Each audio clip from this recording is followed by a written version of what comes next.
கும்முடவள் பொறி கப்பியகாரி கற்றிடும் அடியவர் புத்தியில் உரைபவர் கற்பகவன வினை கடிதேகும் மத்தமும் மதியமும் வைத்திடும் மற்பொரு தீரல் போய மதையானை மத்தளவ ஈரனை உத்தமி புதல்வனை மட்டவில் வளர் கொடு பணிவேனே முத்தமிழ் அடைவினை முற்படுகிரிதல் முற்பட எழுதிய முதல்வோனே முப்புறம் எரி செய்த அச்சுவன் உரை ரதம் அச்சது பொடி செய்த அதிதீராத்து எரது கொடு சுப்பிரமணிபடும் அப்புணம் அதனிடையமாகி அக்குறமகளுடன் அச்சிறு முருகனை அக்கணமணம் அருள் பெருமா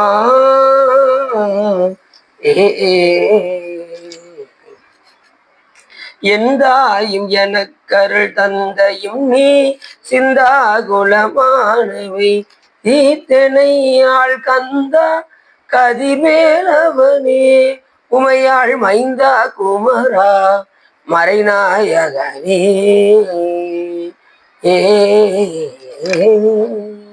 ஒளியர்கோன் படித்த புகழியர்கோன் கடல் போற்றி ஆளுமிசை கல்வி தப்பில் அணிந்த பிரான் அடி போற்றி வாலி திருநாவலூர் வந்தொண்டர் மதம் போற்றி ஊழிமொழி திருவாதூரர் போற்றி. எல்லாம் வல்ல சிவகாமி பாலுடனாகிய வள்ளல் வைத்தியநாத சுவாமியுடைய பெரும் கருணை நாளும் எல்லாம் வல்ல சிவகாமி பாலுடனாகிய ஸ்ரீ சகஸ்ரலிங்கேஸ்வர பெருமானுடைய பெரும் கருணை நாளும் நாம் இன்று சிவ தர்மோத்தரத்தில் சொர்க்க நரக சேடவியல் பற்றி பேசுவதற்கு திருவருளும் குருவரும் அடியாரர்களும் கொட்டியும் நாம் இப்போது ஒரு பாடலை சிந்தித்து விட்டு செல்வோம். அதன் அடிப்படையில் என்று தன்பால் உலகும் தனக்கு அருகாவதும் அன்பால் எனக்கு அருள் ஆவதும் ஆவன என்பார்கள் ஞானமும் எய்தும் சிவோகமும் பின்பாலின் நேயமும் பெற்றிருந்தானே என்று மிக அற்புதமாக கூறுகின்றார் திருமூல தேவநாயனார். சாமி இந்த உலகம் இந்த உடம்பு இதெல்லாம் மாயை காரியமாக வந்து மாயிலிருந்து தான் சாமி இந்த உலகத்தை இந்த உடம்பெல்லாம் எடுத்து படைச்சிட்டு முழு மாயையும் இறைவன் பயன்படுத்துறாரா அப்படின்னா இல்லை.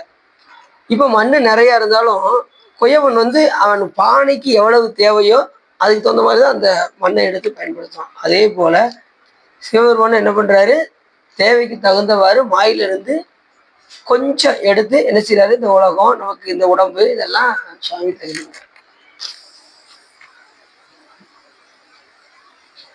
அப்படி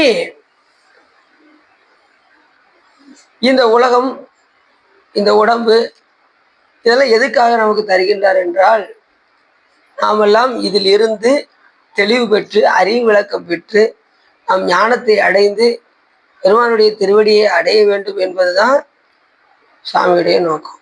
எப்படியாவது தன் இன்பத்தை தன்னுடைய பேரின்பத்தை இந்த உயிர்களுக்கு கொடுக்க வேண்டும் என்பது சிவபெருமானுடைய விருப்பம். ஆனால் இந்த உயிர்களுக்கு விருப்பம் வரமாட்டேங்குது. உலகத்தின் மேலேயே தான் விருப்பம் இருக்கு. அது சொல்றாரு, அன்பால் எனக்கு அருளாவது ஆனே. அதாவது எப்படிதான் நம்ம இறைவனை அடைய முடியும் அப்படின்னா, அன்பால் மட்டுமே தான் இறைவனை அடைய முடியுமே தவிர வேற எதையுமே அடைவதற்கான வாய்ப்பு இல்லை. அந்த சிவத்துல போய் அழுந்தணும். சிவத்துல அழுந்தி எப்படி ஆகணும் அப்படின்னா அந்த தன்மையாவே மாறணும். அப்படி அழுந்துவதற்கு என்ன செய்யணும் அப்படின்னா வழிபாடு செய்யணும். சிவத்தோடு ஒன்றுபடணும் அப்படின்னா அது யோக நெறி. அதுக்கு முன்னாடி 2 நெறி இருக்கு, சரிகிரிங்கிற 2 நெறி இருக்கு. அந்த நெறியில் நின்னாதான் யோகம் வரும். 2வது அவனுடைய திருவடியில நம்முடைய தலையானது தாடலை அப்படிம்பாங்க. தாடலைன்னா சாமியுடைய திருவடியில நம்ம தலையை வைத்தால் அதுதான் தாள் பிளஸ் தலை தாடலை, தாடலைன்னு பேர்.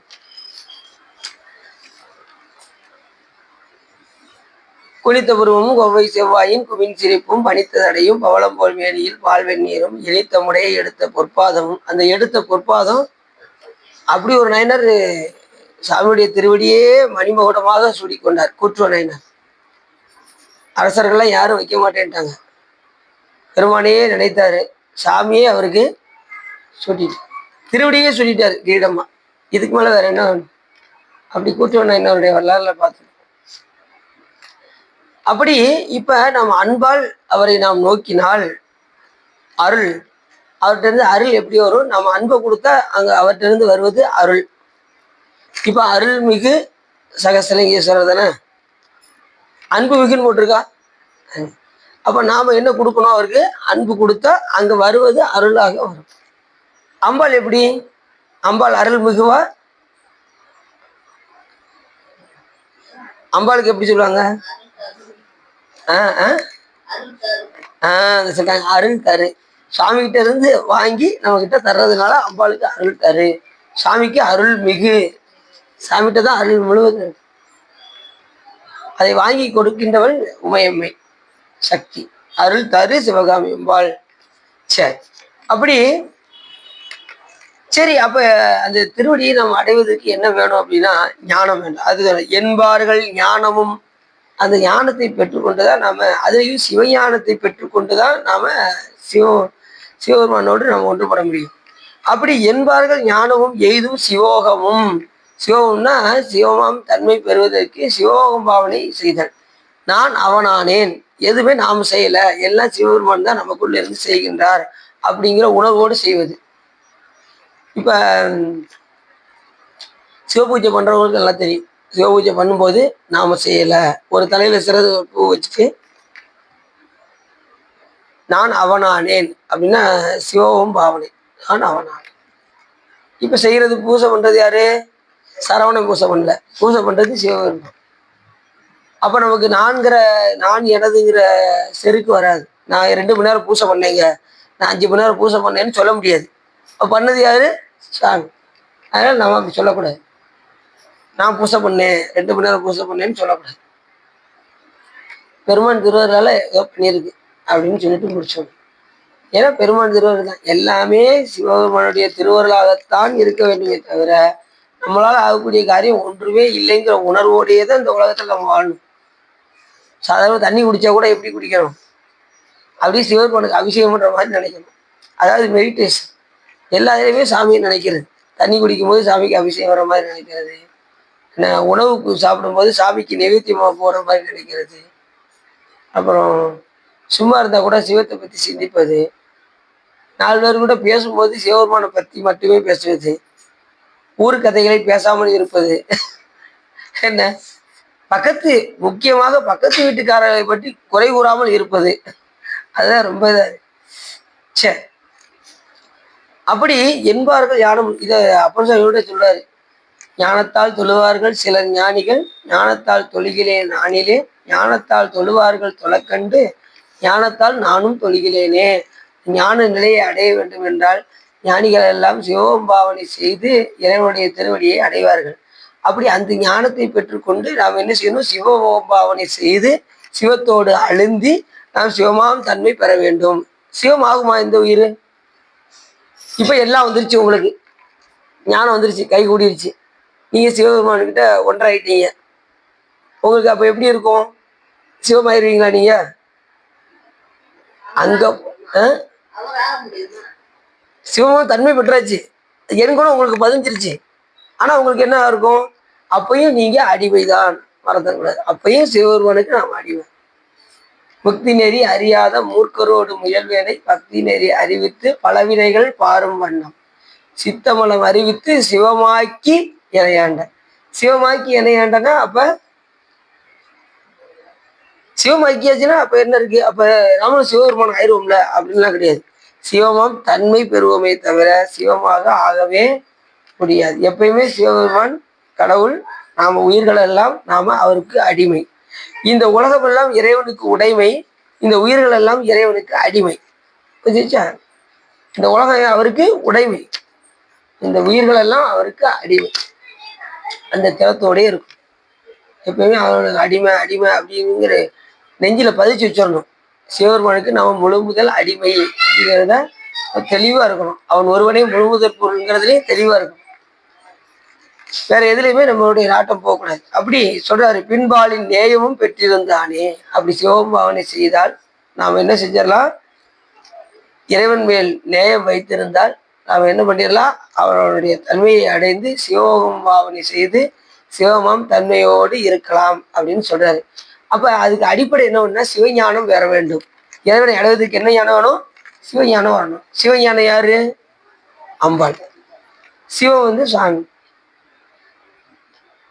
இந்த சிவஞானம்ங்கிறது வேற ஒன்றும் கிடையாது. திருவருள், சக்தி எல்லாமே ஒண்ணுதான். அருள் எல்லாமே ஒண்ணுதான். அப்ப திருவடியில நாம் அழுந்த வேண்டும். எந்த செயலை செய்தாலும் சிவபெருமான் திருவருள் என்று செய்ய வேண்டும். திருவருள் எல்லா செயலையும் சிவபெருமானுடைய திருவருள் என்று செய்ய வேண்டும். ஏன்னா செய்வது யாரு? திருவருள் தானே செய்யும். சும்மா இருந்தா சிவன், எழுந்து வேலை செய்ய ஆரம்பிச்சாச்சுன்னா சக்தி. அப்ப சிவபெருமானுடைய திருவருள்னு சொல்லி செஞ்சா நம்ம எல்லா செயலையும் யார் ஏற்றுக்கிறார்? சிவபெருமானே ஏற்றுக்கொள்கின்றார். அப்படிதான் இந்த பாட்டு சொல்றாரு. தன்பால் உலகும் தனக்கு அருகாவதும் அன்பால் எனக்கு அருள் ஆவதும் ஆவன என்பார்கள் ஞானமும் எய்தும் சிவோகமும் சிவம் பாவனை செய்தால் பின்பாலின் நேயமும் பெற்றிருந்தான். வாங்க சார், இன்னைக்கு தான் என்ன அப்படி சொல்றது இந்த பாட்டுல. நேயம் இறைவன். நாளைக்கு அந்த பாட்டு தான் பார்க்க போறோம். 2வது பாசம் பரஞ்சோதிக்கு என்பாய் இராப்பகல் நாம் பேசும்போது எப்போது இப்போதார் அமளிக்கே நேச செல்ல பார்த்துக்கணும். நேசமும் வைத்தனையோ நேரிலையாய் நேரிலையும் சீசி இவையும் சிலவோ விளையாடி ஏசும் இடம் மீதோ விண்ணோர்கள் ஏற்றுதற்கு கூசும் மலர்பாதம் தந்தருள வந்தருளும் தேசன் சிவலோகம் தில்லை சிற்றம்பலத்து ஈசனாருக்கு அன்பாரியாம் ஆரையிலோர் எம்பாவாய் என்று சொல்வதற்கு இணங்க நாளைக்கு அந்த பாட்டை பற்றி சிந்திக்க போகிறோம். திருவருள் நல்லா சிந்திக்க வைக்கணும். என்ன சார், நிறைய விஷயங்கள் சொல்லணும்னு திருவருள் கூட்டிக்கிட்டு. ஏன்னா நம்ம ஒரு விஷயத்த கேட்குறோம் அப்படின்னா அதுல நமக்கு சிவபெருமான் மேல எந்த விதத்துல நமக்கு அன்பு வரும் அப்படின்னு பார்க்கணும். ஒவ்வொரு சொற்பொழிவுலையும் சரி, நாம ஏதாவது ஒரு இது நமக்கு ஒரு விஷயம் பிடிச்சிருக்கும். அந்த விஷயத்த வச்சு நாம இறைவன் மேல எப்படி அன்பு செலுத்துவது அப்படின்னு பார்க்கணும். இந்த அன்பு செலுத்தினா நமக்கு ஒரு சொட்டு கண்ணீராவது வருமா அப்படின்னு உணர்ந்து பார்க்கணும். உணத்தில் உணர்வேன் உணர்த்தாயன் நாயன் கணத்தும் உணரும் வகை காணேன் உணர்த்தியன்னுள் பூண்ட மலமாயை கண்மம் போக்கி சிவானந்தத்து ஆண்டல்வை சொக்கநாதா என்று சொல்வதற்கிணங்க அந்த அளவுக்கு நாம சிவத்தோடு அழுந்தணும். காலைல பார்த்தோம்ல, 3 பெண்கள், தலையன்பு, இடையன்பு, கடையன்பு, 3 பெண்கள். ஒருத்தி வந்து அந்த சாமியுடைய நாமத்தை கேட்டு மெய் மறந்து விம்மி விம்மி மெய் மறந்து கீழே வந்துட்டான். இடையன்பு உள்ளவ போய் கூப்பிட போறா. கடையன்பு உள்ளவ தூங்கிக்கிட்டு இருக்கான். கடை அன்பு இருந்துச்சுன்னா எப்படி நம்ம இறைவனோட ஒன்ற முடியும்? தூங்கிக்கிட்டே இருந்தோம்னா நம்ம எப்படி காலை வேகமா ஓடிடும். நிறைய பேர் என்னன்னா எந்த நேரமும் நான் தூங்கிக்கிட்டே இருக்கணுங்க, அதாங்க எனக்கு சுகமா இருக்குங்க அப்படிங்கிறாங்க. தூங்கணும்னு வச்சுக்கோங்க, வாழ்க்கையே பலம். ஒவ்வொருத்தரும் பார்த்தீங்கன்னா 4 மணி நேரம் 5 மணி நேரம் தான் தூங்குறாங்க. நீங்க எல்லாம் பார்த்தீங்கன்னா நீங்க ஒண்ணு இந்த மதியம் சாப்பிட்டோன்னு வச்சுக்கோங்களேன், அதுல கிடைக்கிற இன்பமே தனிங்க. அதுலயும் உட்காந்து உறங்கணும்னு வச்சுக்கோங்க, அவ்வளவு இன்பமா இருக்கு அப்படின்ட்டு நிறைய பேர் என்ன செய்யறாங்க, மதியம் உறங்கிட்டே இருக்காங்க. மதியம் உறங்குதலை தவிர்க்க வேண்டும். ஆனா இந்த பெற்றோர்கள்லாம் என்ன செய்வாங்க அப்படின்னா காலையில ஃபுல்லா அந்த துவைச்சிட்டு பாத்திரங்கள்லாம் விளக்கிட்டு சிவனேன்னு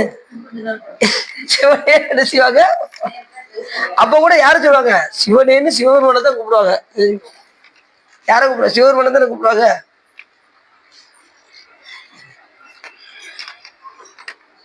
சில பேர் வந்து எங்கேயாவது கீழே விழுந்துட்டு வந்து அடிபட்டு உட்காந்துருப்பாங்க.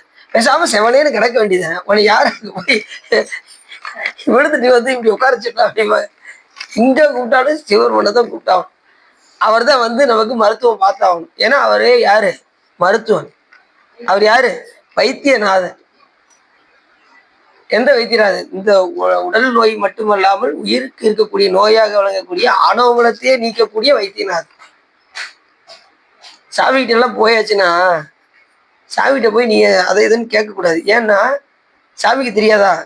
இப்போ ஒரு மருத்துவர்கிட்ட நீங்க போறீங்கன்னு வச்சுக்கோங்க, மருத்துவருக்கு எல்லாமே தெரிஞ்சுக்கோங்க. உங்களை பார்த்ததுமே என்ன நோய்னு அவர் கண்டுபிடிக்கணும். அவர் தான் மருத்துவர். நம்ம போய் வயிற்று வலிக்குச்சுவா அப்படியா, வேற ஏதாவது செய்தா காய்ச்சல் வர்ற மாதிரி இருக்கு சொல்றது. அதான் சொல்றேன், மருத்துவர்னா அந்த காலத்துல நாடி பிடிச்சு சொல்லிடுவாங்க, உனக்கு இந்த நோய் இருக்குப்பா, நீ டக்குன்னு நான் ஒரு மருந்து ரெடி பண்ணி வைக்க, 2 நாள்ல ரெடி பண்ணி வைக்க, போயிட்டு வா அப்படிம்பாங்க. இவங்களும் என்ன செய்வாங்க, மருந்து ரெடி பண்ணி காய்ச்சி அவங்களுக்கு மருந்து ரெடி பண்ணிடுவாங்க. அந்த காலத்துல வைத்தியம் மட்டும் தானே, கை வைத்தியம் தான் எல்லாமே. இப்பதான் எல்லாமே வந்துருச்சு. ஆனால் இது ஒரு வகைக்கு நல்லது தான் இந்த மெடிசன் வந்து. ஏன்னா டக்குன்னு ஒரு ஊசியை போட்டு ஓடிடலாம்ல எங்கனாலும். இல்லைன்னா ரொம்ப சிரமம். நம்ம பாட்டு படுத்துக்கிட்டு இருந்தோம்னு வச்சுக்கோங்க, போக ஒரு காரியம் பண்ண முடியாது. இப்ப அதுவும் சாமியுடைய திருவிழாவில் நமக்கு கிடைச்சிருக்கு. அதுவும் இறைவனுடைய கருணை. இப்ப வந்திருக்கு பாத்தீங்களா மெடிசன்னா, நாங்க அடிமை தீட்சை எடுக்கிறதுக்கு நாள், சமய தீட்சை எடுக்கிறதுக்கு நாள் ஐயருக்கு ரொம்ப காய்ச்சல். தாங்க முடியல. இறைவா எப்படி சமய தீட்சை எடுக்க திடீர்னு வேற பங்குனி உத்திரத்துக்கு கூப்பிட்டாங்களே அப்படின்னு ரொம்ப இது பண்ணிக்கிட்டு இருக்கும்போது ஆர்மி டாக்டர் இருக்காருல்ல, அவர்கிட்ட தான் போய் ஊசியை போடுவோம் கேட்குதான்னு பார்ப்போம் அப்படின்னு போட்டு உடனே கேட்டுருச்சு. நைட்டோ சரியா போச்சு, காலைல ஃப்ரெஷ்ஷாக போயாச்சு டீச்சரு. உண்மையிலே இந்த மாதிரி இது நம்ம இங்கிலீஷ் மெடிசன்லாம் உடனே பார்க்கறதுக்கு கொஞ்சம் நல்லா இருக்கும்.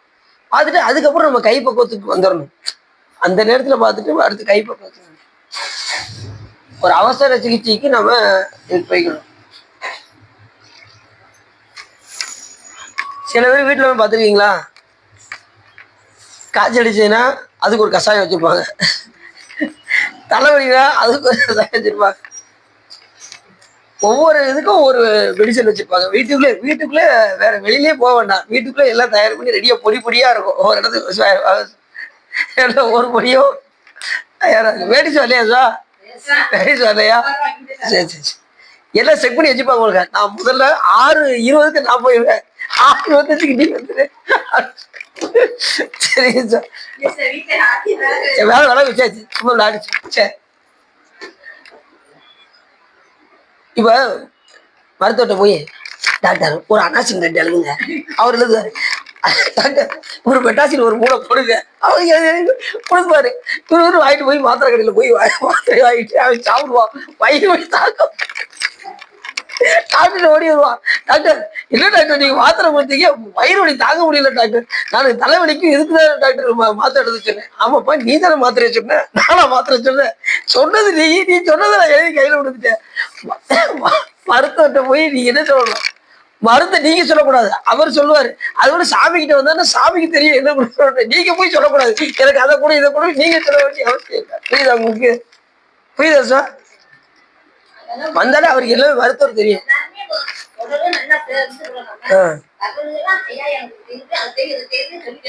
அடிப்படையில் அப்படிதான் வருவோம். நம்மளே அடிப்படையில் அப்படிதான் வந்தோம். என் பிள்ளைங்க கல்யாணம் ஆகட்டும், என்னுடைய பேரன் நல்லா இருக்கட்டும், அப்படிதான் நம்ம வருவோம். அதுக்கப்புறம் தான் கொஞ்சம் கொஞ்சமா நாளாக ஆக அது எல்லாம் மாறிடும். தனக்கு எதுவுமே வேண்டாம், எல்லாம் இறைவனுடைய திருவராக இருக்க வேண்டும் என்று அதுக்கப்புறம் தான் வரும். சரி, பாட்டில் மிக அற்புதமாக யார் சொல்றா, நமது திருமல தேவனர் அற்புதமா சொல்றாரு. அப்ப சிவத்தை அடைவதற்கு என்ன வேணும்? சிவஞானம் தேவை. சிவஞானம் வேணும்னா என்ன செய்யணும்? சிவபாவனை செய்யணும். சிவபாவனை வேணும்னா என்ன செய்யணும்? சரியகிரியில நிக்கணும், யோக நெறியில நிக்கணும். இந்த மூன்றும் முற்று பெற்றாதான் ஞானம் பெற்று அதுலேயும் சிவஞானத்தை பெற்றுக்கொண்டு சிவத்தை அடைவது. ஞானத்தால் தொழுவார்கள் சிலர் ஞானிகள், ஞானத்தால் தொழுகிறேன் நானிலே, ஞானத்தால் தொழுவார்கள் தொலைக்கண்டு, ஞானத்தால் நானும் தொழுகிறேனே. அந்த ஞானிகள் எல்லாம் எல்லாரும் ஞானத்தை உடையவர்களாக இருக்கின்றார்கள் அப்படின்னு அப்பர் சொல்றேன். ஒருவனே எனக்கு எந்த ஞானமும் இல்லை, அந்த சிவஞானிகளோடு சேர்ந்து அந்த சிவஞானத்தை பெற்றுக்கொண்டு நான் உன்னை நான் தொழுகிறேன் அப்படின்னு அப்பர் சாமி சொல்றேன். ஞானத்தால் தொழுவார்கள் தொலைக்கண்டு, அந்த சிவஞானத்தை பெற்றுக்கொண்டு நான் உன்னை வழிபாடு செய்கின்றேன். ஞானத்தால் தொழுகிறேன் ஆடினேன், ஞானத்தால் தொழுவார்கள் தொலைக்கண்டு, ஞானத்தால் நானும் தொழுகிறேனே அப்படின்னு அப்பர் சாமி சொல்றேன். சரி, இப்ப நம்ம கதைக்குள்ள போயிடும். இப்ப நம்ம 9வது சர்க்கத்துக்கு வந்துட்டோம். கிட்டத்தட்ட ஒரு பாதியை கொஞ்சம் தாண்டி இருக்கோம், இன்னும் பாதி நமக்கு இருக்கு. இந்த சொர்க்க நரக சேடவியல் அப்படின்னா என்ன அர்த்தம் அப்படின்னா, புண்ணிய பாவத்துக்கு தகுந்தவாறு என்னென்ன தண்டனைகள் அப்படிங்கிறத பத்தி நம்ம பார்க்க போறோம். முருகபெருமான் சொல்றாரு, யார்கிட்ட? அகத்திய முனிவர்கிட்ட சொல்றாரு, அகத்திய முனிவனே, புண்ணியத்தை செய்தவர்கள் சொர்க்கலோகத்தில் சென்று அங்குள்ள போகம் புசிப்பித்து தொலைத்தவாறே பூமியில் பார்ப்பார்கள் முதலிய நற்குலத்தில் பிறக்கும் முறைவையும், பாவத்தை செய்தவர்கள் நிறையத்தில் அழுந்தி அங்குள்ள துன்பங்களை அனுபவித்து தொலைத்தவாறே தாழ்ந்த குலத்தில் பிறக்கும் முறைவையும் இப்போது யாம் உனக்கு சொல்வோம் அப்படின்னு முருகப்பெருமான் சொல்றாரு. யார்கிட்ட? அதாவது புண்ணியம் செஞ்சவங்க சொர்க்கத்துல போய் சென்று அந்த இதை அனுபவித்து மறுபடியும் உயர்ந்த குலத்தில் பிறப்பார்கள். நரகத்துக்கு சென்றவர்கள், தீவினை செய்து நரகத்துக்கு சென்றவர்கள் மறுபடியும் உலகத்துக்கு தாழ்ந்த குலத்தில் பிறப்பார்கள். புரியுது அவங்களுக்கு? இப்படி அப்ப உயர்ந்த குலம் தாழ்ந்தவங்க கூட வினை பயன் காரணமா தான் வருதுங்கிறது நமக்கு நல்லா தெரியுது. ஒருத்தர் உயர்ந்த குலத்துல பிறப்பதும் தாழ்ந்த குலத்துல பிறப்பதும் அவரவர் செய்த வினைக்கு தகுந்தவர். நான் ஏன் இப்படி பிறந்தேன் அப்படின்னு சொல்றாங்கல்ல, ஏற்கனவே ஏதோ செஞ்சு வச்சிருக்கோம். அதுதான் நமக்கு விற்றது. விற்றது வந்து விளைஞ்சி நமக்கு அப்படி வருது. இப்ப மரம் வந்ததா விதை வந்ததா அப்படின்னா நீங்க என்ன செய்வீங்க?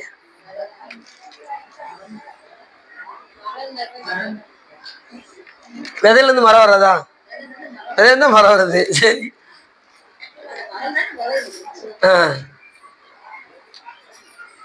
ஆனா சாமி என்ன செய்வாரா, முதல்ல மரத்தை தன்னுடைய ஆற்றலால் மரத்தை தான் முதல்ல இது பண்ணுவார். கோழில இருந்து முட்டை வந்ததா, முட்டையில இருந்து கோழி வந்ததுன்னு என்ன சொல்றீங்க? கோழி தான் வந்து முட்டைன்னு சொல்லக்கூடாது. விச்சதியின்றியே விளைவு செய்வார். விண்ணக மன்னகம் முழுதும் யாவையும் வச்சு வாங்குவார். பஞ்ச புலையனேனை உன் கோயில் வாசலில் பிச்சனாக்கினார். பிச்சைனா எந்த நேரமும் அவரே நினைச்சு இருக்கிற மாதிரி சிவருமன் செய்வாராம். பிச்சனாக்கினார். உடனே கோயில் வாசல்ல உட்காந்து பிச்சை எடுக்கிறது கிடையாது. பிச்சைன்னா பித்தன்னு அர்த்தம். அவர் மேல் பைத்தியம் கொண்டு யார் மேல? சிவருமனே நினைந்து நினைந்து உருகக்கூடிய அது உன் கோயில் வாசலில் பிச்சை நாக்கினாய், பெரிய அன்பருக்கு உரிய நாக்கினாய், தான் வளர்த்தது நச்சு மரம் ஆயினும் கொலா, நானும் அங்கனே உடைய நாதனே அப்படிங்கிறாரு. சாமி சாமி சாமி அப்படின்னு மாணிக்கவாசகர் சொல்றாரு. சாமி, இந்த வீட்டுக்கு வெளியில இந்த மரஞ்செடி கொடியெல்லாம் வச்சிருப்பாங்க. சரி அப்படின்னாரு சிவருமான். ஆமா சரிப்பா, இப்ப நீ என்னதான் சொல்ல வர அப்படின்னாரு மாணிக்கவாசகரை பார்த்து. சாமி, வீட்டுக்கு வெளியில வச்சவங்கலாம் எல்லா செடி கொடிகளை வெட்டினா கூட சரி, நச்சு மரம் தெரியாம முளைச்சிருந்தா கூட அவங்க என்ன செய்வாங்க, சரி ஒரு உரம் தானே இருந்தா இருந்துட்டு போகுதுன்னு அவங்க கூட என்ன செஞ்சிருவாங்க, விட்டுருவாங்க. நான் நச்சு மரம் தான், நீ என்னை வெட்டிடாத சாமி, என்னை உன் கூடயே வச்சுக்கோ அப்படிங்கிறார் மாணிக்கவாசகர். பார்த்தீங்களா? நச்சு மாமரம் இந்த உலகத்தில் உள்ளவங்க கூட நச்சு மரம் ஆகினும் கொல்ல மாட்டாங்க, அந்த செடியை தூரோட எடுத்துட மாட்டாங்க. அதுபோல நான் ரொம்ப கெட்டவன் தான், நீ என்னை ஒதுக்கி வச்சிடாத அப்படிங்கிறாரு. எப்படி சொல்ற பார்த்தீங்களா? ஆயினும் கொலா, நானும் அங்கனே உடைய நாதனே. இப்ப சாமி நமக்கு எவ்வளவு கருணை செய்யறாரு பாருங்க. எத்தனை பிறவில கருணை செய்து நம்மளை கொண்டு வந்து இப்ப அவரை வழிபாடு செய்யும்படி செஞ்சிருக்காருன்னு யோசிச்சு பார்த்துக்கணும். கொஞ்சம் நம்ம எப்பயுமே அவர்கிட்ட உண்மையா இருக்கணும். சாமி கிட்ட எப்படி இருக்கணும்? பொய்யா இருக்கக்கூடாது. உண்மைன்னா என்ன அர்த்தம்? வாய்மை எனப்படுவது யாதையும் தீமை இல்லாத சொல்லலாக இருக்கு.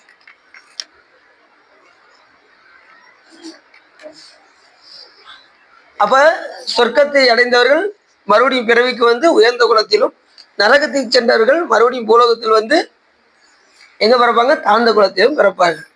அப்ப சொர்க்கத்துக்கு போனாலும் மறுபடியும் பிறவிதான், நரகத்துக்கு போனாலும் மறுபடியும் பிறவிதான் என்பதை மறந்துடக்கூடாது. நிறைய பேர் இந்த உலகத்துல பாத்தீங்கன்னா, எங்க அப்பா எப்படியாவது இறந்ததுக்கு அப்புறம் சொர்க்கத்துல போய் சுகமா இருக்கணும்னு நினைக்கிறாங்க. அப்படிதான் நினைக்கிறாங்க எல்லாரும். ஆனா போஸ்ட் அடிச்சு ஓட்டும் போது எப்படி திரும்ப ஓட்டுவாங்க? சொர்க்கம்னு போட மாட்டாங்க. நீங்க போஸ்டர் பார்த்துருக்கீங்களா? என்ன போட்டிருப்பாங்க?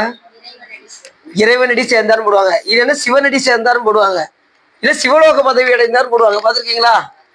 யாருமே சொர்க்கலோகத்தில் போய் சுகமாக இருக்கிறான்னு போடவே மாட்டாங்க. நீங்க எங்க வேணாலும் நீங்க போய் செக் பண்ணி பார்த்துக்கணும். கடைசி இந்த உயிர் ஏன் அப்படின்னா சிவலோகம் போனாதான் மறுபடியும் பிறவிக்கு வராதுங்கிறதுனாலதான் சிவனடி சேர்ந்தார்கள். சிவன் திருவடி போயிட்டாருன்னா அடுத்து உயிர் பிறவி கிடையாது. சிவலோகத்துக்கு போனா பிறவி கிடையாது. அதனாலதான் இந்த உலகத்துல அப்படி போடுவாங்க. புரிஞ்சுச்சா? அடுத்த பாட்டு சொல்ல வர்றாரு. ஆன்மாக்களுக்கு அறிவை விளங்க சிவபெருமான் அருளி செய்த வேதாகமத்தின் வழியே அனுஷ்டித்தவர்கள் சொர்க்கலோகத்தில் சென்று சந்தோஷத்தை உடையவராய் ஆண்டுள்ள போகங்களை அனுபவித்து அப்போகம் தொலைத்தவற்றை பூமியில் பிராமணனாய் வந்து பிறப்பார்கள். உயர்ந்த குலம் பார்த்தீங்களா? சொர்க்கலோகத்துக்கு போயிட்டு மறுபடியும் இங்க வந்து எதாவது பிறப்பாங்க, பிராமணராக வந்து பிறப்பார்கள். பிராமணர் குலம் உயர்ந்த குலமா தாழ்ந்த குலமா? உயர்ந்த குலம். அப்ப சொர்க்கத்துக்கு போனவங்க இங்க வந்து பிராமணர் அந்த அளவுக்கு அவங்க புண்ணியம் செஞ்சிருக்காங்க. அதனால அவங்க பிராமணராக வந்து பிறந்திருக்காங்க. நம்ம கொஞ்சம் வந்து மீடியமா இருக்கும். நம்ம எல்லாம் வந்து கொஞ்சம் மீடியம். ரொம்ப இதுக்கு நமக்கு கீழே உள்ளவங்களும் எத்தனையோ பேர் இருக்காங்க. அவங்க எல்லாம் வந்து நிறைய பாவம் புரிந்தவர்கள் தாழ்ந்த குலத்துல வந்து பிறப்பாங்க. இப்ப சாமியை பத்திய சிந்தனையே இல்லாம எத்தனை பேர் இருக்காங்க யோசிச்சு பாருங்க. ஒவ்வொருத்தரும் பிளாட்ஃபார்ம்லயோ இதுலையும் கடந்து எவ்வளவு கஷ்டப்படுறாங்க யோசிச்சு பாருங்க. அப்படின்னு ஒரு வட்டம் வெளியூர் போயிருந்தேன். வெளியூர் போகும்போது வெளியூர் டெல்லியில் வந்து நாங்கள் கேதார்நாத் போயிட்டு வரும்போது டெல்லியில் கடைசியாக இருந்து ஒரு இடத்துல அடின்னு சிவபூஜைக்கு இடம் தேடிக்கிட்டு இருந்தேன். ஒரு இடமும் நல்ல இடமாவே அமையல. ஒரு சேரி தான் இருந்தது. அந்த சேரியில் வந்து பார்த்தீங்கன்னா எப்படி இங்கே வச்சு சிவபூஜை பண்ணணும் வேற வழியே இல்லை. அன்னைக்கு பண்ணியே ஆக வேண்டிய சூழ்நிலை. சரி இல்லை என்ன பண்ணலாம் அப்படின்னு சொல்லி சரி வண்டிக்குள்ள வச்சு பண்ணிடணும்னு சொல்லி நான் வண்டிக்குள்ள வச்சு பண்ணிட்டேன். சிவபூஜை பண்ணியாச்சு. பார்த்தா அந்த சேரியில ஒரு ஒரு தள்ளு வண்டி, அந்த தள்ளு வண்டியில ஒரு இது மாதிரி கட்டி அதுக்குள்ள ஒரு குடிசை மாதிரி கட்டி அதுக்குள்ள வாழ்றாங்க இடம் இல்லாம. நினைச்சாலே ரொம்ப வேதனையா இருக்கு. தள்ளு வண்டியில வேணும்னா தள்ளிட்டு போய் அதுக்குள்ளேயே இருந்து வசிக்கிறாங்க பாத்துக்கோங்க. தள்ளு வண்டியிலேயே ஒரு 2 பேர் இருக்கிற மாதிரி அந்த இடம். கணவனும் மனைவியும் இருக்காங்க. அதெல்லாம் ரொம்ப ரொம்ப சரி. அங்க பூரா குடிசைகள்லாம் நிறைய இருக்கு. டெல்லியிலே இருக்கு. பெரிய இடமா இருந்தாலும் கூட அங்க சேரிகள் நிறைய இருக்கு. இந்த பாத்தீங்களா சொல்லிட்டாங்க இந்த குழாயில எல்லாம் ஊழல் எல்லாம் படுத்திருப்பாங்க. பாத்தீங்கன்னா தெரியும். அடி நிறைய திரைப்படத்துல பாத்திருக்கேன் இல்ல நிறைய படம் அப்படித்தானே காமிக்கிறாங்க. அந்த குழாய்க்குள்ள இருக்கிற மாதிரி அப்படிலாம் இருக்காங்க உண்மையிலே. சரி, முன் ஜனனத்துக்கு செய்த புண்ணியத்தின் வாசனையால் இச்சனனத்தில் வேதாகமங்களை ஓதி அதன் வழியை அறிந்து அழிட்டித்து தனக்கு நிகரில்லாத சிவபெருமானுடைய விபூதி கண்டிகை முதலிய சைவ சின்னங்களை தரித்து சிவார்ச்சனை செய்து பூமியில் எண்வகை ஐஸ்வர்யங்களை உடையவராய் இருப்பார். ஏற்கனவே முன் ஜென்மத்துல புண்ணியம் நிறைய செஞ்சிருந்தா அப்ப இதுல இருந்து என்ன தெரியுது, நம்ம வந்துட்டோம்னா ஏற்கனவே நம்ம சிவபெருமானை பண்ணியும் ஆதரித்தியும் ஏத்தியும் பாடியும் அதனாலதான் நமக்கு இந்த புண்ணியம் நமக்கு கிடைத்திருக்கின்றது அப்படிங்கிறத மறந்துடக்கூடாது. பண்டை பிரிவுல ஒரு பூ வச்சா கூட சாமி என்ன செய்ய மாட்டாரு, நம்மளை விட மாட்டாரு. இந்த பிரிவுல நீங்க நிறைய பூ பணி செய்யறீங்க, நான் இல்லை அப்படின்னு சொல்ல இல்லைன்னு சொல்ல, இருந்தாலும் இந்த பணியை வந்து மேன்மேலும் அதிகப்படுத்தணும். போன பிறவில நம்ம பூ கொடுத்துருக்கோம், இந்த பிறவில அருள் செஞ்சுட்டாரு, இந்த பிறவில ஒன்றும் செய்யக்கூடாதுன்னு இல்லை, இந்த பிறவில அதை விட அதிகமா என்ன செய்யணும், பணி சிவப்பணி நிறைய செய்யணும். நிறைய பூ பறிச்சு கொடுக்கணும், சிவ பூஜை பண்ணணும், அடியார்களோடு இருக்கணும், வழிபாடு செஞ்சுக்கிட்டே இருக்கணும். இப்பிறவி தப்பில் எப்பிறவி வாய்க்குமோங்கிற அந்த உணர்வோடே இருக்கணும். பூஜை பண்ணிக்கிட்டே இருக்கணும். ஏதாவது சிவபுண்ணியம் இந்த நிலையில செஞ்சுக்கிட்டே இருக்கணும். அது திருக்கோயில மட்டும்தான் இல்லை, நீ வீட்டுல இருந்து கூட நீங்க என்ன செய்யலாம், சிவபுண்ணியம் பண்ணலாம். வீட்டுல இருந்து பண்ணலாமா? எப்படி பண்ணுவீங்க? வீட்டுல இருந்து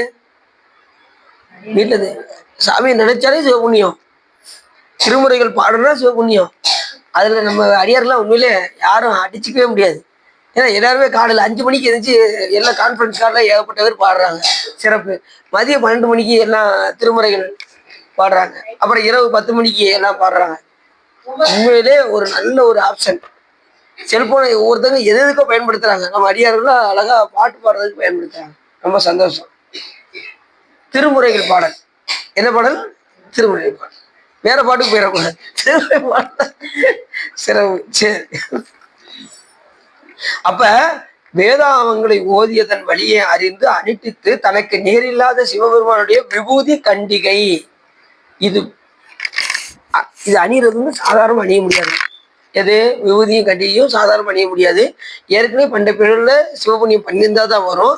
விபூதி ருத்ராட்சம் ஏன் தரிக்க வேண்டும் அப்படின்னா, இப்ப ஏற்கனவே உங்கள்கிட்ட சொன்னேன், சிவபெருமான் ஏன் திருநீர் பூசியிருக்காரு நேற்று சொன்னேன். சொல்லுங்க பாப்போம். திருநீர் சிவபெருமான் எதுக்கு பூசியிருக்காரு? நாம திருநீர் பூசியிருக்கோம். சிவபெருமான் எதுக்கு திருநீர் பூசியிருக்காரு சார்? நீங்க வரலையா? இப்ப கடைசி ஒளி காலத்துல எல்லாத்தையும் ஒடிக்கிறாரு சாமி. ஒடுங்கி எல்லாம் பஸ்பமாகி சாம்பலா இருக்காங்க.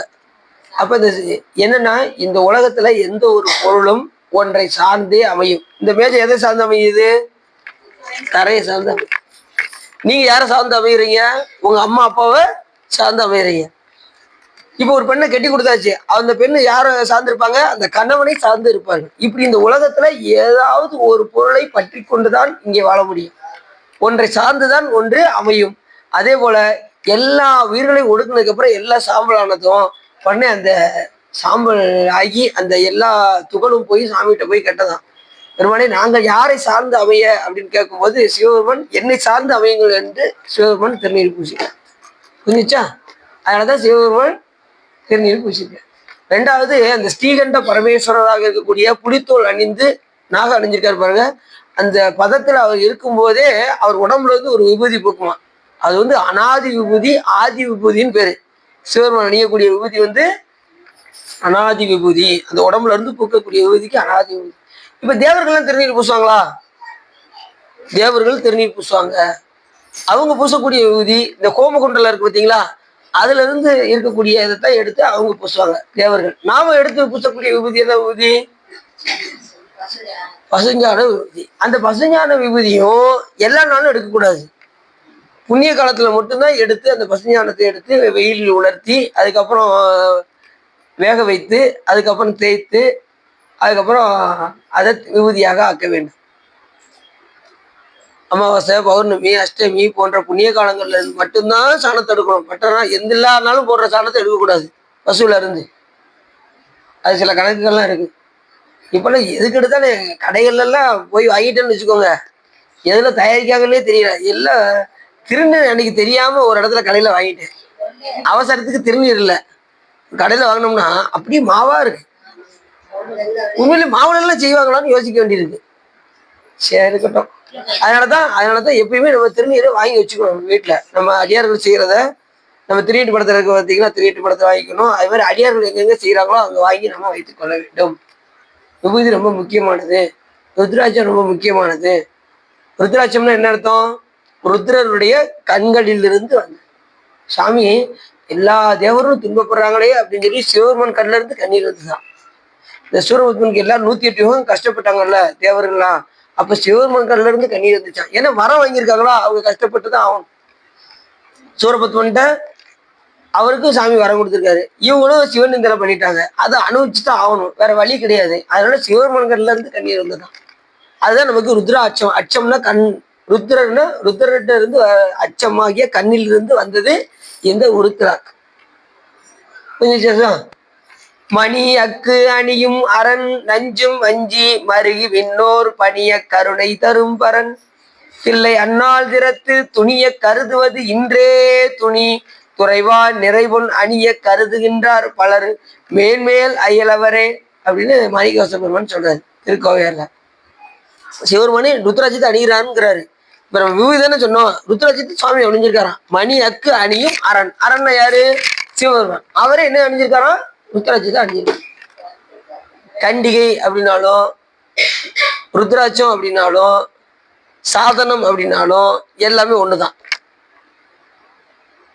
பூதியும் சாதனம் அப்படின்னா பூதினா விபூதி, சாதனம்னா ருத்ராட்சம். ரெண்டுமே சிவச்சின்னங்கள்னு பேரு. இப்ப சொன்ன பார்த்தீங்களா சிவச்சின்னங்கள். விபூதி கண்டிகை முதலிய சைவ சின்னங்களை தரித்து சிவார்ச்சனை செய்து பூமியில் என் வகை ஐஸ்வர்யங்களை பெறுது. அப்ப இதெல்லாம் செஞ்சாதான் நம்ம பூமியில என் வகை ஐஸ்வர்யங்கள் நமக்கு கிடைக்கும். அந்த என் வகை ஐஸ்வர்யங்கள்ங்கிறது என்ன அப்படின்னா, ஒன்று ராஜாங்கம், அதாவது எதையுமே சுயமா நாம எதையும் எடுத்து செய்கிற மாதிரி சுவாமி பிறக்க போறான். அதாவது சுதந்திரமா எங்கனாலும் தெரிவது. பழைய காலத்துல நம்ம அந்த ராஜாவாக பிறக்க வைப்பது என்ன, அது மாதிரி எதையும் தலைமை ஏற்று செய்யக்கூடியவராக இருக்க வைப்பது. அது மாதிரி நல்ல மக்கள், சுற்றம், பொன், மணி. மக்கள்னா யாரு? பிள்ளைகள். நல்ல பிள்ளைகள் அமையும். சிவபெருமானை யார் நல்ல உண்மையா வழிபாடு செய்யறாங்களோ நல்ல பிள்ளைகள் அமையும். சில வீட்டுல எல்லாம் பிள்ளைகளை பார்க்க முடியாது, தாங்க முடியாது, பெற்றோர்களை பாடா படுத்தி எடுக்கும். அதெல்லாம் அவங்க செஞ்ச வேண இது அவங்களுக்கு.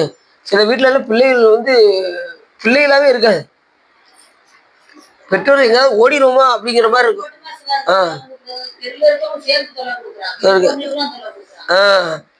அந்த பிள்ளைகள் வந்து எல்லாத்துக்கும் தொல்லை கொடுக்குற மாதிரி பிள்ளைகள்லாம் எல்லாம் இதுதான் காரணம்.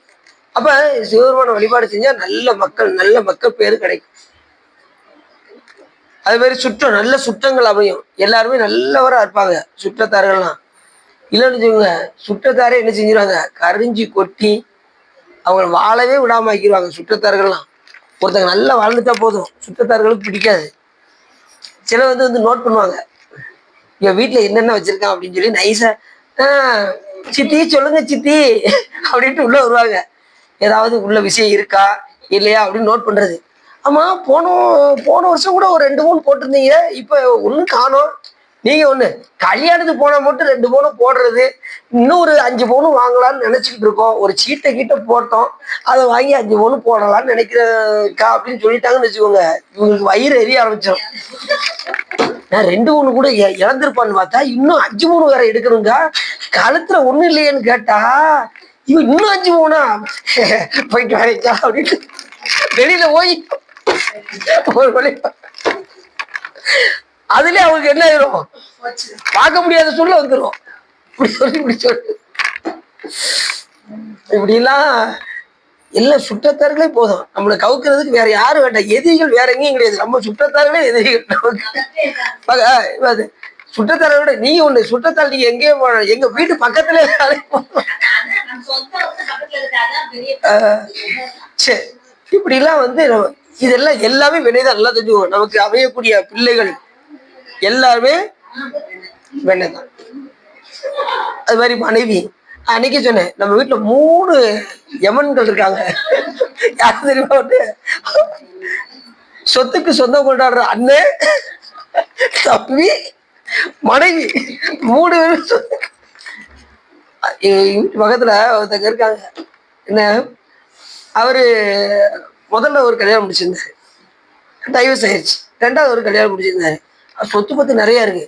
அந்த அம்மா உள்ள வந்ததுமே என்ன கேட்டுச்சு, முதல்ல இங்க வரியா, ஒன்னு எல்லாம் நம்ப முடியாது, முதல்ல என் பேர்ல எல்லாத்தையும் எழுதி வச்சு, டோட்டலா எழுதி வச்சு, இல்லன்னு வச்சுக்கோ நான் இப்படி எங்க அம்மா விட்டு போய்கிட்டே இருப்பேன் அப்படின்னு வரும்போது ஒட்டி எடுத்துட்டு வரும்போது எல்லாம் ப்ராப்பரா எழுதி வச்சிடணும். அப்படிதான் நான் உங்களுக்கு குடும்பம் நடத்த முடியும். இல்லைன்னா ஒன்னே நம்பிலாம் என்னால இருக்க முடியாது.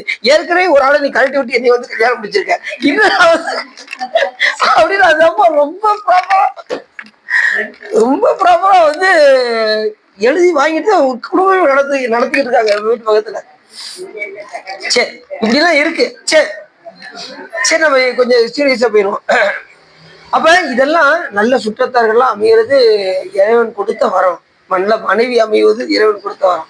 உண்மையிலே சாமிகிட்ட ரொம்ப கருணையோட கேட்கறதுன்னா, நமக்கு நல்ல மனைவி அமைஞ்சது சாமியோட திருவருள். என்னன்னு கேட்டாங்கன்னா, எங்க போன சொற்பொழிவா போயிட்டு வாங்க, தலையத்துல போயிட்டு வாங்க, இப்படி அமையணும்ல.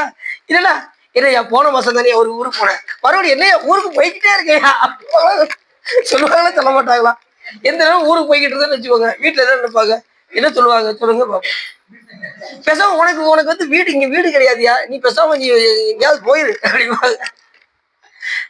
வீடு தறிக்கட்டி இருக்கிறது கிடையாதுன்னு அப்படிம்பாங்க. நான் நிறைய வீட்டுல பார்த்துருக்கேன், அப்படிதான் சொல்லுவாங்க. ஒரு ஆம்பளையாலும் வெளியில போயிட்டு வந்தாலே வீடுன்னு இருக்கிறது கிடையாது அப்படின்னு சத்தம் போடுவாங்க. அதெல்லாம் பார்த்துருக்கேன். என்ன சொல்றேன், மனைவி அமைதெல்லாம் இறைவன் கொடுத்த நல்ல மக்கள் பெயர் கிடைக்கிறது இறைவன் கொடுத்த வரம். அதே மாதிரி மணி, நெல், வாகனம், ஒருத்தவங்களுக்கு நல்ல வாகனம்லாம் அமையும் பார்த்துருக்கீங்களா? அதெல்லாம் அவங்க செஞ்ச புண்ணியம். இப்போ ஒருத்தர் சைக்கிள போறாரு, ஒருத்தர் நடந்து போறாரு முதல்ல, அப்போ அவர் அந்த அளவுக்கு தான் புண்ணியம் செஞ்சிருக்காருன்னு அர்த்தம். ஒருத்தர் சைக்கிள போறாருன்னு வச்சுக்கோங்க, அவரோட கொஞ்சம் புண்ணியம் பண்ணியிருக்காருன்னு அர்த்தம். ஒருத்தர் கார்ல போறாரு, அதை விட ஒருத்தர் பிளைட்ல பறக்காருன்னு வச்சுக்கோங்க, அவர் நிறைய புண்ணியம் செஞ்சிருக்காருன்னு அர்த்தம். நீங்க உடனே நினைச்சிடக்கூடாது, அவங்கள பார்த்து பொறாமப்பட்டுறக்கூடாது. ஒவ்வொருத்தரும் ஒருத்தவங்க வசதியா இருக்காங்கன்னா அவங்க செய்த புண்ணியம் தான் நமக்கு தெரியணுமே தவிர அவங்கள நம்ம பொறாமப்படக்கூடாது. இல்லைன்னா நமக்கு மேல் வினை ஏற ஆரம்பிச்சிடும். புரியுது அவங்களுக்கு? அவங்க செய்த புண்ணியத்தை நீங்க தெரிஞ்சுக்கலாம். ஓ, இவங்க இவ்வளவு புண்ணியம் பண்ணியிருக்காங்க, அதனாலதான் இந்த இடத்துல இருக்காங்கன்னு நாம தெரிஞ்சுக்கலாம். அதானே? சரி. அப்ப விபூதி கண்டிகை ரொம்ப முக்கியம். இதெல்லாம் சிவாச்சனை செய்யறது, விபூதி கண்டிகை தரிப்பது, இதெல்லாம் செஞ்சோம்னா சைவ அனுஷ்டானங்களை கடைபிடிப்பது, இந்த மாதிரி இருந்தா நல்ல உயர்ந்த குலத்துல சுவாமி பிறக்க வைத்து தன்னை நினைக்குமாறு சிவபெருமான் செய்வார். நல்ல சுற்றத்தார்கள் அமைவார்கள். நல்ல மக்கள், கல்வி, பொன், மணி, நெல், வாகனம், இறைவன் ஒருவனே முழுவதற் பொருள் என்கின்ற அந்த அடிமை திறத்தோடு இந்த உயிர்கள் இருக்கும். அந்த மாதிரி வந்து பிறக்கும். சிவபெருமானே முழுமுதற் பொருள் என்கின்ற தன்மையோடு சிவபெருமான் ஒருவனுக்கே நான் அடிமை என்கின்ற திறத்தோடு இந்த உயிர்கள் இருக்குமாறு சிவபெருமான் செய்வார். புரிஞ்சுச்சா? சகல ஐஸ்வர்யங்களையும் சிவபெருமான் கொடுத்து தருவார். அதனால சிவபெருமானுக்கு ஐஸ்வர்யேஸ்வரர்னு ஒரு படம் இருக்கும், பார்த்துருக்கீங்களா? குபேரருக்கு கொடுத்த மாதிரி இருக்கும். அதனால அது இன்னொன்னு, சிவபூஜையில ஐஸ்வர்யத்துக்கு தனியா ஒரு மந்திரமே இருக்கு. அனந்தாசனாயம, தன்மாசனாயனம, ஞானாசனாயனம, வைராக்கியாசனாயனம, ஐஸ்வர்யாசனாயனம, பத்மாசனாயனம. அந்த ஐஸ்வர்யேஸ்வரர் அந்த இடத்துல இருப்பாரு. சிவபூஜையில சென்றுல அந்த ஓரத்துல ஈசான மொழியில இருப்பாரு ஐஸ்வர்யேஸ்வரர். அந்த மாதிரி சுவாமிக்கு மந்திரத்தை சொல்லி தான் நம்ம சிவபூஜைக்குள்ள போக முடியும். அதுக்கு சடுத்தாசனம்பாங்க. அந்த ஆசனம் கொடுத்து அந்த இதுக்குள்ள சுவாமிக்கு ஆசனம் கொடுத்து அனந்தாசனம், தன்மாசனம், ஞானாசனம், வைராக்கியாசனம், ஐஸ்வர்யாசனம், பத்மாசனம் என்ற ஆசனம் கொடுத்து தான் சுவாமியை நம்ம எழுந்தருள் பண்ண வேண்டும். என்னமோ சொல்ற மாதிரி தெரியுது சுவா. நாங்க சிவபூஜை பண்ணும்போது நாங்க வர்றோம் அப்படின்னு தெரியுது. வந்துடலாம், ஒன்றும் பிரச்சனை இல்லை. சீக்கிரம் நீங்க எல்லாருமே சிவபூஜை எடுத்துருவீங்க. சிவபெருமான் அதுக்கு தான் காத்துக்கிட்டு இருக்காரு. சீக்கிரம் எல்லாரும் சிவபூஜை எடுத்து தன் நிலைக்கு எல்லா பேரும் உயர்த்தணும்னு சுவாமி ரெடியா இருக்காரு. அப்ப அதுக்கு உயர்ந்த குணத்துல சுவாமி பிறக்க வைக்காருன்னா ஏற்கனவே விபூதி ருத்ராஜம் இதெல்லாம் தரித்து சிவபூஜையெல்லாம் செஞ்சால் சிவாச்சனை புரிந்தால் நமக்கு என் வகை சித்திகளையும் சிவபெருமான் தந்தருள்வார் அப்படின்னு சொல்றாரு இந்த பாட்டுல. அடுத்த பாட்டு சொல்றாரு, இவ்வாறு பூமியில் சற்கண்மத்தையே செய்து கொண்டிருப்பார்கள். பின்னர் அப்புண்ணிய பரிபாகம் பிறந்தவாறே மேலான சிவலோகத்தில் சென்று அதுக்கப்புறம் இங்க வந்து பிறந்து நல்ல உயர்ந்த குணத்துல பிறந்து நன்மக்கள் பேரை அடைந்து அதுக்கப்புறம் நல்ல அந்த புண்ணியம் பரிபாகம் ஆன நிலையில சிவலோகத்துக்கு மறுபடியும் செல்வார்கள். ஏன்னா சாமி விட மாட்டாரு. சிவ பூஜை பண்ண சும்மா விட்டுற மாட்டாரு. அடுத்தடுத்த வேலையை பார்த்துக்கிட்டே இருப்பாரு. வந்து அந்த உயிர்களுக்கு பக்குவத்தை உண்டு பண்ணி சிவலோகத்துக்கு கொண்டு போயிடுவாரு. சிவலோகத்துக்கு போன உயிர்களும் அங்கேயும் என்னன்னா அங்க முடிஞ்சு மறுபடியும் வந்து சிவ பூஜை பண்ணி கடைசி என்று வந்து சிவபூஜை பண்ணாம மோட்சம் யாரும் அடைய முடியாது. அதுல மட்டும் உறுதியா இருந்துக்கணும். சிவபூஜை சிவதீட்சை பெற்றுக்கொண்டு சிவபூஜை செய்தாலுடைய முக்தி சித்தி ஆகாது. இப்ப சிவபூஜை கட்டாயமா என்ன செஞ்சிடணும், அது எப்படி பண்ணணும், சிவதீட்சை பெற்றுக்கொண்டு சிவபூஜை செய்யணும். அதுதான் ரொம்ப முக்கியம். அப்புண்ணிய பரிபாகம் பிறந்தவாறே மேலான சிவலோகத்தில் சென்று நானாவிதமாகிய போகங்களை புசித்திருப்பார்கள். அங்க முடிச்சுட்டு நல்மக்கள் பேரெல்லாம் அடைஞ்சு மறுபடியும் போய் சிவலோகத்துல போய் வசிப்பார்கள். அங்க சிவலோகத்திலையும் பாத்தீங்கன்னா அங்கேயும் சரியாளர் வீதி இருக்கு, கிரியாளர் வீதி இருக்கு, யோகியர் வீதி இருக்கு, ஞானியர்கள் வீதி எல்லாம் அங்க இருக்கு, சிவலோகத்துல இருக்கு. நல்ல சிவபுண்ணியமா நிறைய பண்ணீங்கன்னு வச்சுக்கோங்க, அந்த உலகத்துல கொண்டு போய் சிவபெருமான் வச்சிருவாரு. சிவலோகத்துல வச்சு அங்கேயும் ஒரு குரங்கு மலர் பறிச்சது இல்ல, வில்வம் பறிச்சு பறிச்சு பட்டது பார்த்தீங்களா, அதெல்லாம் சிவலோகத்தில் வசிப்பது. சாமியம் அப்படின்னா அது சாலோகம். அடுத்து சாமியம்னா சிவபெருமானுக்கு அருகாமையில் இருப்போம், ஆனா சிவபெருமானை பார்க்க முடியாது. ரூபம் அப்படின்னா சிவபெருமானுடைய உருவத்தையே பெற்று இருப்பது. சாயிச்சம் அப்படின்னா இறைவனோடு இரண்டரை கலப்பு, அந்த பேரின்பத்தில் நுகருது. முடிஞ்ச அளவுக்கு மேக்சிமம் இப்ப சுவாமிக்கு நீங்க பாத்தீங்கன்னா இப்ப ஒரு அடியாருக்கு நீங்க ஒரு வஸ்திரம் எடுத்து கொடுக்கீங்கன்னு வச்சுக்கோங்க. ஏற்கனவே உங்கள்கிட்ட சொல்லியிருக்கேன் இன்னைக்கு. ஒரு வஸ்திரத்துல எத்தனை நூல் இருக்கும், ஒரு நூலுக்கே 1,000,000 வருஷம் சிவலோகத்துல இருப்பாங்களாம். 1,000,000 வருஷம். இப்ப நம்ம இந்த 100 வருஷம் வாங்க முடியும், நம்ம படுற பாடு. 1,000,000 வருஷம் எங்க இருப்பாங்க, சிவலோகத்துல வசிப்பாங்க. அதுக்கப்புறம் அந்த புண்ணிய காலம் முடிஞ்சதுக்கு அப்புறம் மறுபடியும் வரணும். ஏன்னா போகத்தை விரும்புகின்ற காரணத்தினால அங்க போய் வசிச்சுட்டு மறுபடியும் வந்து பிறந்து அதுல சிவ பூஜையில திளைத்து அதுக்கப்புறம் தான் எங்க போக முடியும், சாயிச்சிய முத்தி அடையிற வரைக்கும் நமக்கு பிறப்பு அதான் செய்யும். சாயிச்சம் போனதுதான் நமக்கு பிறப்பு கிடையாது. மற்ற எந்த உலகத்துக்கு போனாலும் மறுபடியும் பிறப்பதற்கான வாய்ப்பு நமக்கு.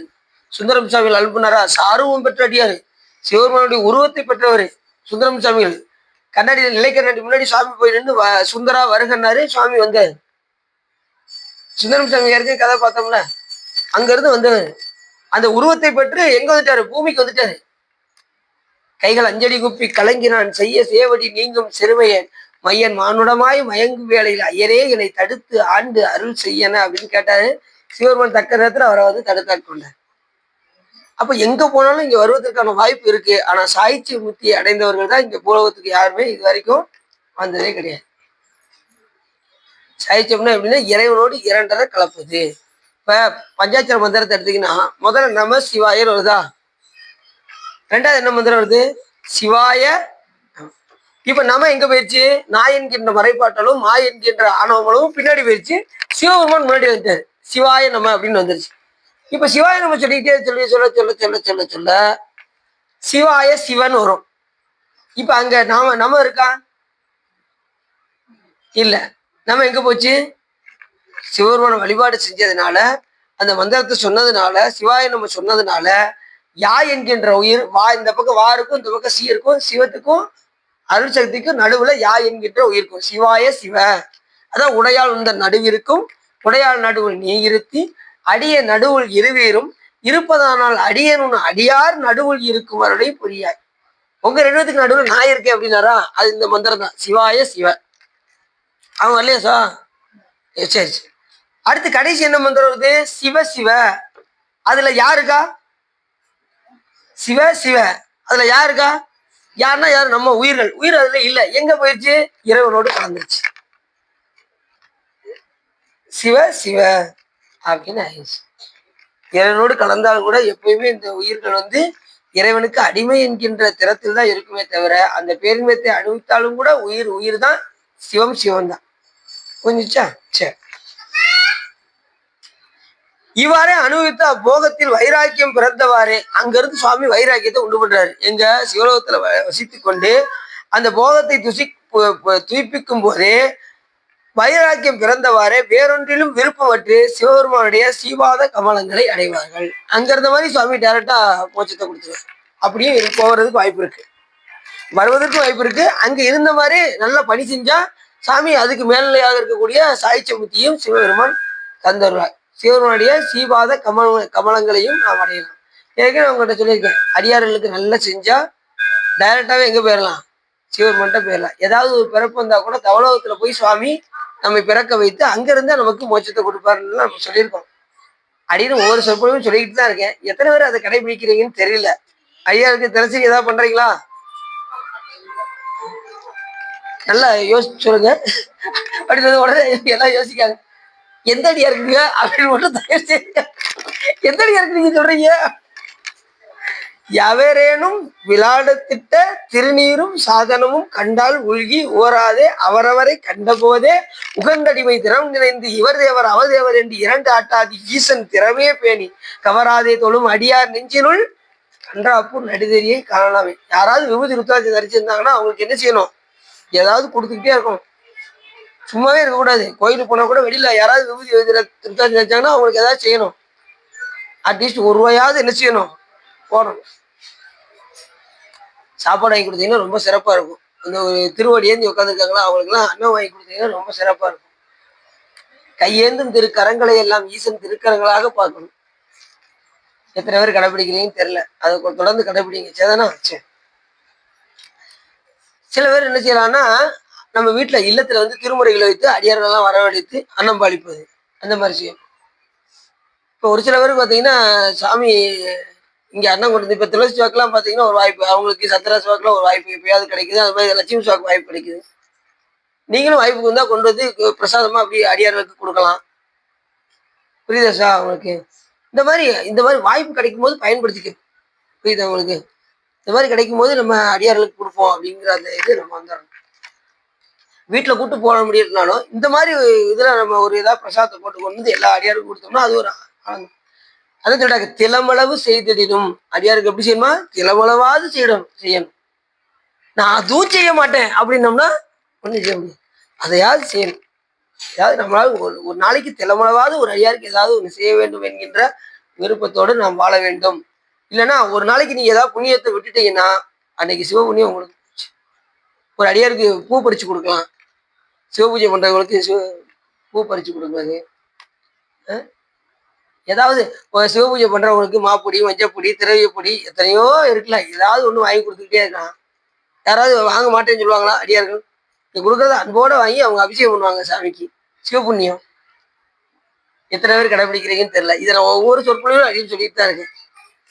சிவா நீங்க சொல்றதெல்லாம் ஓகே தான், இங்க கேட்கும் போது நல்லா இருக்கு சிவா. இந்த ஏரியாவை தாக்கிட்டோம்னா எங்களுக்கு எல்லாமே வர்றது.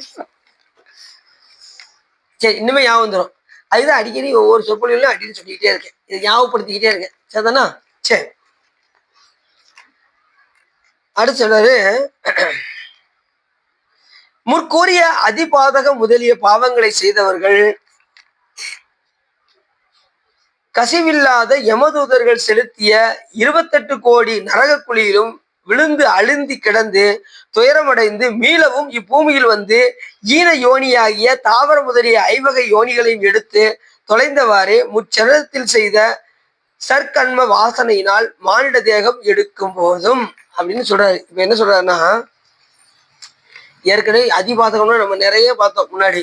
அதிபாதக செயல், அதாவது பாவம், பழி, பாதகம், மாபாதகம். இப்படி அதிபாதகம்னா மாபாதகம் செஞ்ச பாவிகளுக்கெல்லாம், பாவங்களை செய்தவர்கள் கசிவில்லாத யமதூதர்கள் செலுத்திய 28 கோடி நரகத்திலையும் போய் அழுதுவாங்களாம் முதல்ல.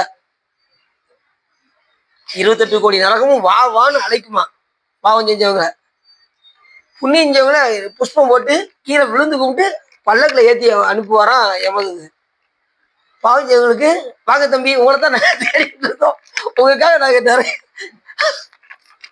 ஏற்கனவே சொன்னோம்ல சங்கிலியை வச்சு கெட்டி எடுத்துட்டு போவான். அதுவும் போவேல அடிச்சுக்கிட்டே எடுத்துட்டு போவான். போகிற வழியெல்லாம் எப்படி இருக்கும் சொல்லி முள்ளும் இதுமா இருக்கும். அந்த மாதிரி கடினமான பாதையில தான் அழைத்து செல்வான்னு. என்னங்க நீ ஒண்ணு இந்த பிறகுல என்ன நடக்குன்னு மட்டும் பாருங்க. நீ இறந்து போனதுக்கு அப்புறம் நீங்க அப்போ சொல்றதெல்லாம் நீ எங்களால ஏத்துக்கிட முடியாதுன்னு சில பேர் சொல்றாங்க.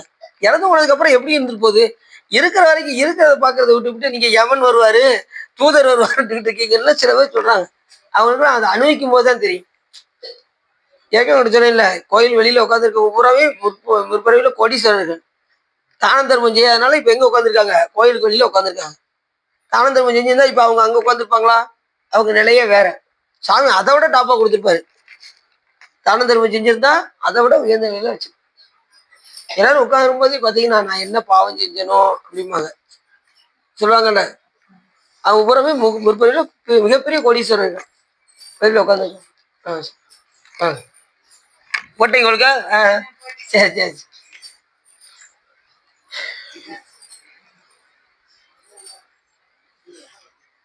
நரக குழியில் விழுந்து அழுந்தி கிடந்து துயரமடைந்து மீளவும் இப்பூமியில் வந்து ஈன யோனியாகிய அங்க நரகத்துல 28 கோடி நரகத்தை அனுபவிச்சுட்டு மறுபடியும் எங்க வருவாங்களாம்?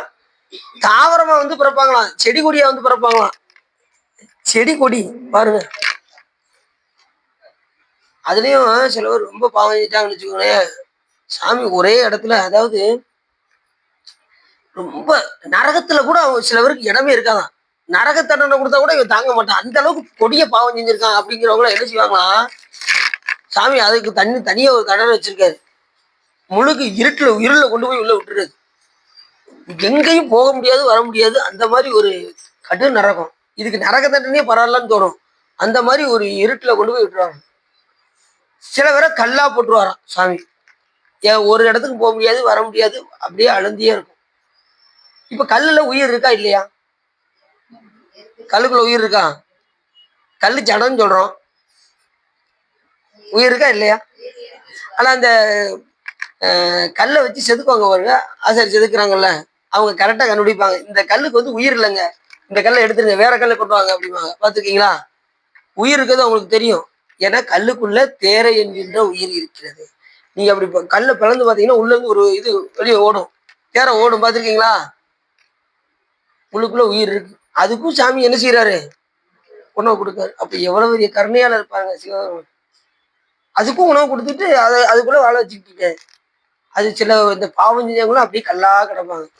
பட்டமங்கையில 6 கார்த்திகை பெண்களும் பட்டமங்கையில கல்லா தான் கிடந்தாங்க அவங்க செஞ்ச பாவத்துக்கு. அந்த பாவம் முடிஞ்சதும் சாமி அவர்களுக்கு காட்சி கொடுத்து அதுக்கப்புறம் மறுபடியும் அந்த கார்த்திகை பெண்கள் பழைய நிலைக்கு உருவாக்கி அதுக்கப்புறம் தான் முருகப்பெருமானுக்கு பால் கொடுக்க சொல்றாரு சிவபெருமான். அவங்க பெரிய புண்ணியம் செஞ்சவங்க. அவங்களுக்கே என்ன நிலைமை? கல்லா பிறக்க வேண்டிய நிலைமை. நம்ம எல்லாம் யோசிச்சு பாருங்க, எத்தனை பிறவில எங்கெங்கெல்லாம் போய் நம்ம பிறந்து வந்திருக்கோம் யோசிச்சு பாருங்க. ஆனா செய்த புண்ணியத்தின் காரணமாக எங்க வந்துட்டோம்? சிவபெருமான் கிட்ட வந்துட்டோம். அதுதான் பெரிய சிறப்பு. வாங்க சார். எத்தனை பேர்ல எங்கெங்கயோ போய் நரகத்திலெல்லாம் அனுபவிச்சுட்டு தான் இங்க வந்திருக்கோம். புல்லாய் பூடாய் புழுவாய் மரமாய் பல்மிருகமாய் பறவையாய் பாம்பாய் கல்லாய் மனிதராய் பேயாய் கணங்களாய் வல்லசுரராய் முனிவராய் தேவராய் செல்லா நின்ற இத்தாவர சங்கமத்துள் எல்லா பிறப்பும் இறந்து இழைத்தேன் என் பெருமான். மெய்யே உன் பொன்னடிகள் கண்டின்று வீடுற்றேன் உய்ய என் உள்ளத்தில் ஓம்காரமாய் நின்ற மெய்யா டைப்பாகா வேதங்கள் ஐயா என ஓங்கி ஆழ்ந்தகன்ற நீ. எத்தனை பிறவி சொல்ல இருப்பாங்க. கல்லாய் மனிதராய் பேயாய் கணங்களாய் வல்லசுரராய் முனிவராய் இத்தனை பிறவி நம்ம பிறந்துதான் இங்க வந்திருக்கோம். இப்ப கடைசி மனித பிறவிக்கு வந்திருக்கோம்னு வச்சுக்கோங்க. இதுல இந்த பிறவி கிடைப்பது ரொம்ப அதிசயம். கிடைச்சிருக்கு, கிடைச்சும் பயன்படுத்தலைன்னா நம்ம மீளறது ரொம்ப கஷ்டம். அனுஷா கொண்டுட்டாங்க, கிளை செலுத்தீங்களா? சரி, இதை பார்த்து வச்சுங்க. அனுஷா பாருங்க, அனுஷா வண்டி எப்படி வந்துருக்கா பாருங்க, சிறப்பு. வாட்டு வண்டி வாட்டு ஓடிக்கிட்டே இருக்கும். எல்லாரும் சிவத்துல திளைக்கணும். எல்லாரும் பாத்தீங்கன்னா அனுஷ்டானம் பண்ணிக்கிட்டு இருக்கீங்க அப்படிங்கிறாங்க. ஒரு போன் போட்டோம்னா அனுஷ்டானம் பண்ணிட்டு இருக்க உங்க பெற பேசுறேன் அப்படிங்கிறாங்க. இல்ல உண்மையிலே ரொம்ப எல்லாம் தெளிவாயிட்டாங்க. எல்லாம் தீட்சை எடுத்தவங்களாம். நான் அன்னைக்கு ஒரு அடியாருக்கு ஃபோன் போட்டேன். சிவா சிவா எது வேணாலும் நான் கொஞ்ச நேரம் கழிச்சு பேசுறேன் சிவா. உங்ககிட்ட பேச ஆசையா தான் இருக்கு. ஆனா நான் அனுஷ்டானம் பண்ணிக்கிட்டு இருக்கேன். உங்கள்கிட்ட பிறகு பேசுறேன் அப்படின்னா, சிவா தாராளமா சிவா அப்படின்னு அடி வச்சு எல்லாரும் ரொம்ப சிறப்பா இருக்காங்க. அது மாதிரி திருப்பரங்குன்றத்துல அந்த 4 பேரும் ரொம்ப சூப்பரா பண்ணிட்டு ஃபோன் பண்ணிட்டாங்க. மறுநாள் காலையில ஃபோன் பண்ணிட்டாங்க. சிவா இப்போதைக்கு நாங்க மூலமந்திரத்தை சொல்லி செஞ்சிருக்கோம். அந்த 11 மந்திரத்தை எழுதி கொடுங்க, நாங்க படிச்சுட்டு நாங்க செய்யறோம் அப்படின்னாங்க. சந்தோஷம். எப்படி 14 திருநீர் பூசி மந்திரம் சொல்லிட்டீங்கல்ல, சந்தோஷம். அதுக்கப்புறம் கொஞ்சம் கொஞ்சமா நம்ம அந்த மந்திரங்களை சொல்லி நம்ம அவங்கள மறுபடியும் தெளிவா பண்ண வைக்கணும். சரி, எதுவுமே உடனே வந்துடாது. கொஞ்சம் கொஞ்சமா நம்ம ட்ரைனிங் எடுக்கணும். அப்படி ஐவகை பூமியில் வந்து ஈன யோனியாகிய தாவர முதலிய ஐவகை யோனியையும் எடுத்து தொலைத்தவாறே முன் ஜனனத்தில் செய்த சக்கன்ம வாசனையினால் அதுக்கப்புறம் தான் மானிட தேகத்துக்கே வரும். சொர்க்கத்துக்கு போயிட்டு நரகத்துக்கு போயிட்டு அதுக்கப்புறம் மானிட தேகம் எடுத்து இங்க வந்து மானிட தேகம் கொடுத்தது கிடைத்தற்கு அரியது. இதை பயன்படுத்திட்டோம்னா பிரச்சனை இல்லை, பயன்படுத்தலைன்னா ரொம்ப கஷ்டம். மறுபடியும் மனித பிறவிதான் வருதுன்னு சொல்ல முடியாது. தாவரமா போட்டாலும் சிரமம், விலங்குகளா போட்டாலும் சிரமம், பாம்பு பள்ளியா பரட்டாலும் சிரமம். பாம்பு பள்ளியா பறிச்சா அப்படி என்ன செய்ய முடியாது, சாமி அப்படி கும்பிட முடியாது. கை கால் இருக்கு, அதுக்கு கும்பிட முடியுமா? இதெல்லாம் யோசிச்சு பார்க்கணும். ஒவ்வொரு பிறகுலையும் நம்ம கடந்து வந்திருக்கோம். அதுதாங்க கை, அது படம் எடுக்கிறதாங்க கை அப்படிங்கிறாங்க. சரி,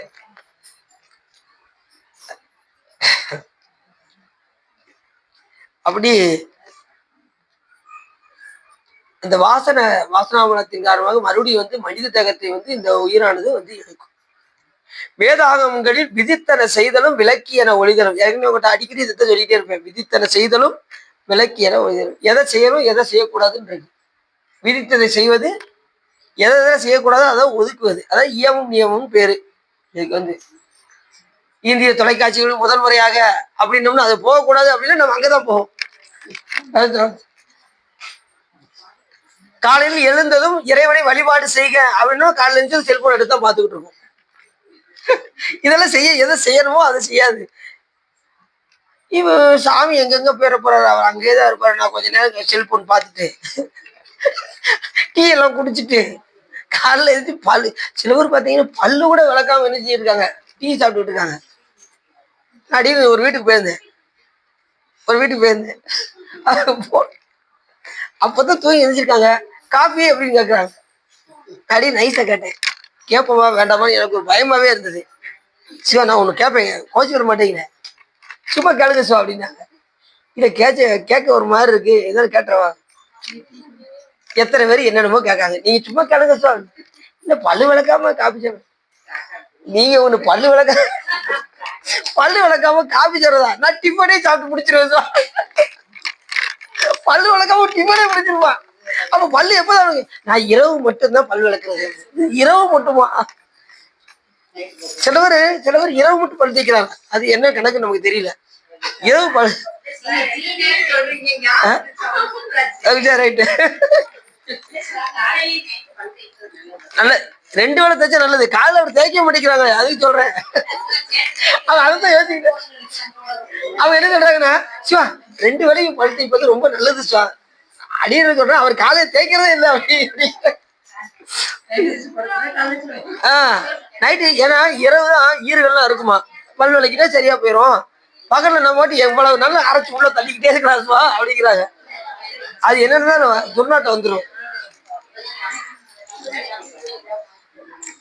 சரி, அப்படி விதித்தன செய்தலும் விலக்கியன ஒளிதலும் இயல்பை விட்ட ஆன்மாக்கள் இந்த அனுஷ்டானத்திலிருந்து தவறுதல்.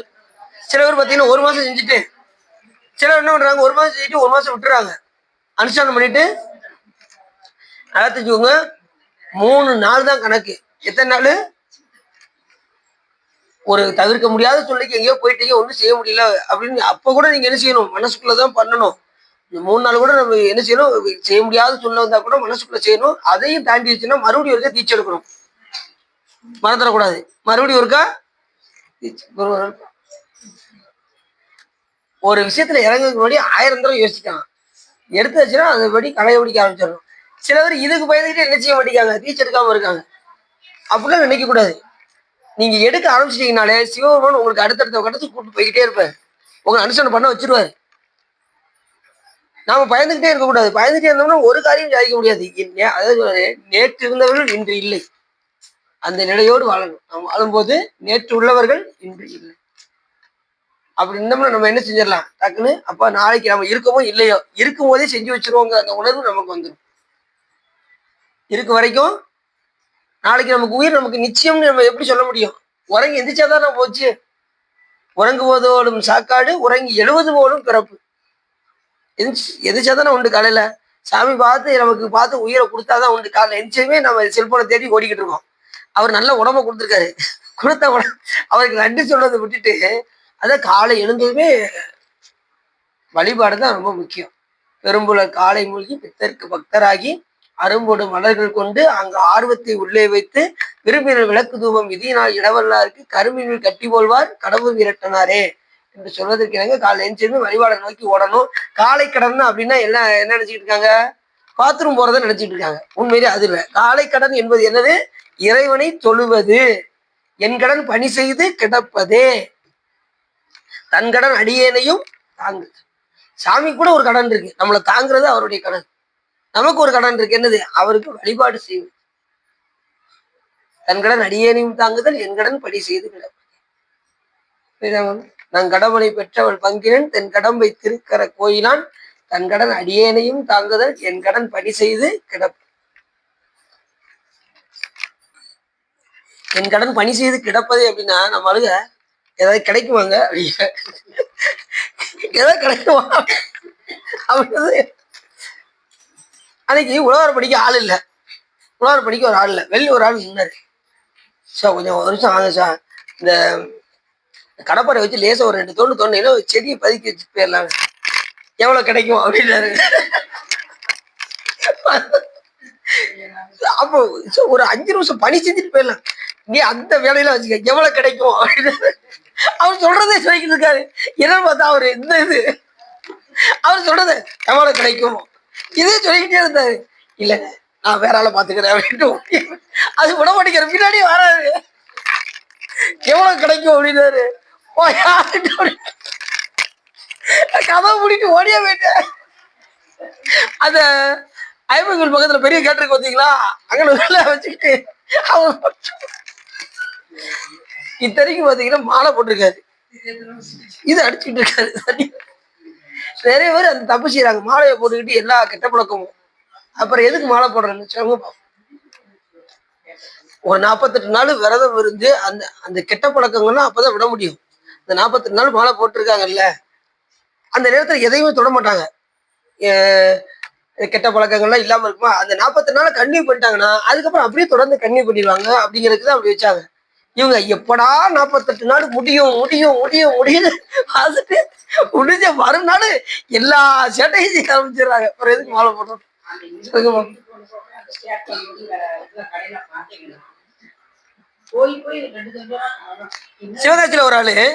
சிவகாசியில ஒரு ஆளு என்ன பண்ணாரு, அவரு மாலை போட்டிருந்தாரு. அவர்கிட்ட எல்லா கெட்ட பழக்கமும் இருக்கு. என்ன மாலை போட்டது ரொம்ப சூப்பரா இருந்தாரு. உண்மையிலே அவரை பாராட்டாம இருக்க முடியல. அப்படின்னு போய் வினைக்கிட்டு போய் உண்மையிலே உங்களை பாராட்டாம இருக்க முடியல. இந்த 48 நாள் மட்டும் இல்லை, அப்படியே தொடர்ந்து இதை கன்னியூ பண்ணிட்டீங்கன்னா உங்க குடும்பம் நல்லா இருக்கும் அப்படின்னு அவங்க வீட்டுல எல்லாம் சொல்லுவாங்க. இவருக்கு தண்ணியை போட்டு எந்த நேரமும் அடி தாங்க முடியல சுவா அப்படிம்பாங்க அந்த வீட்டுல.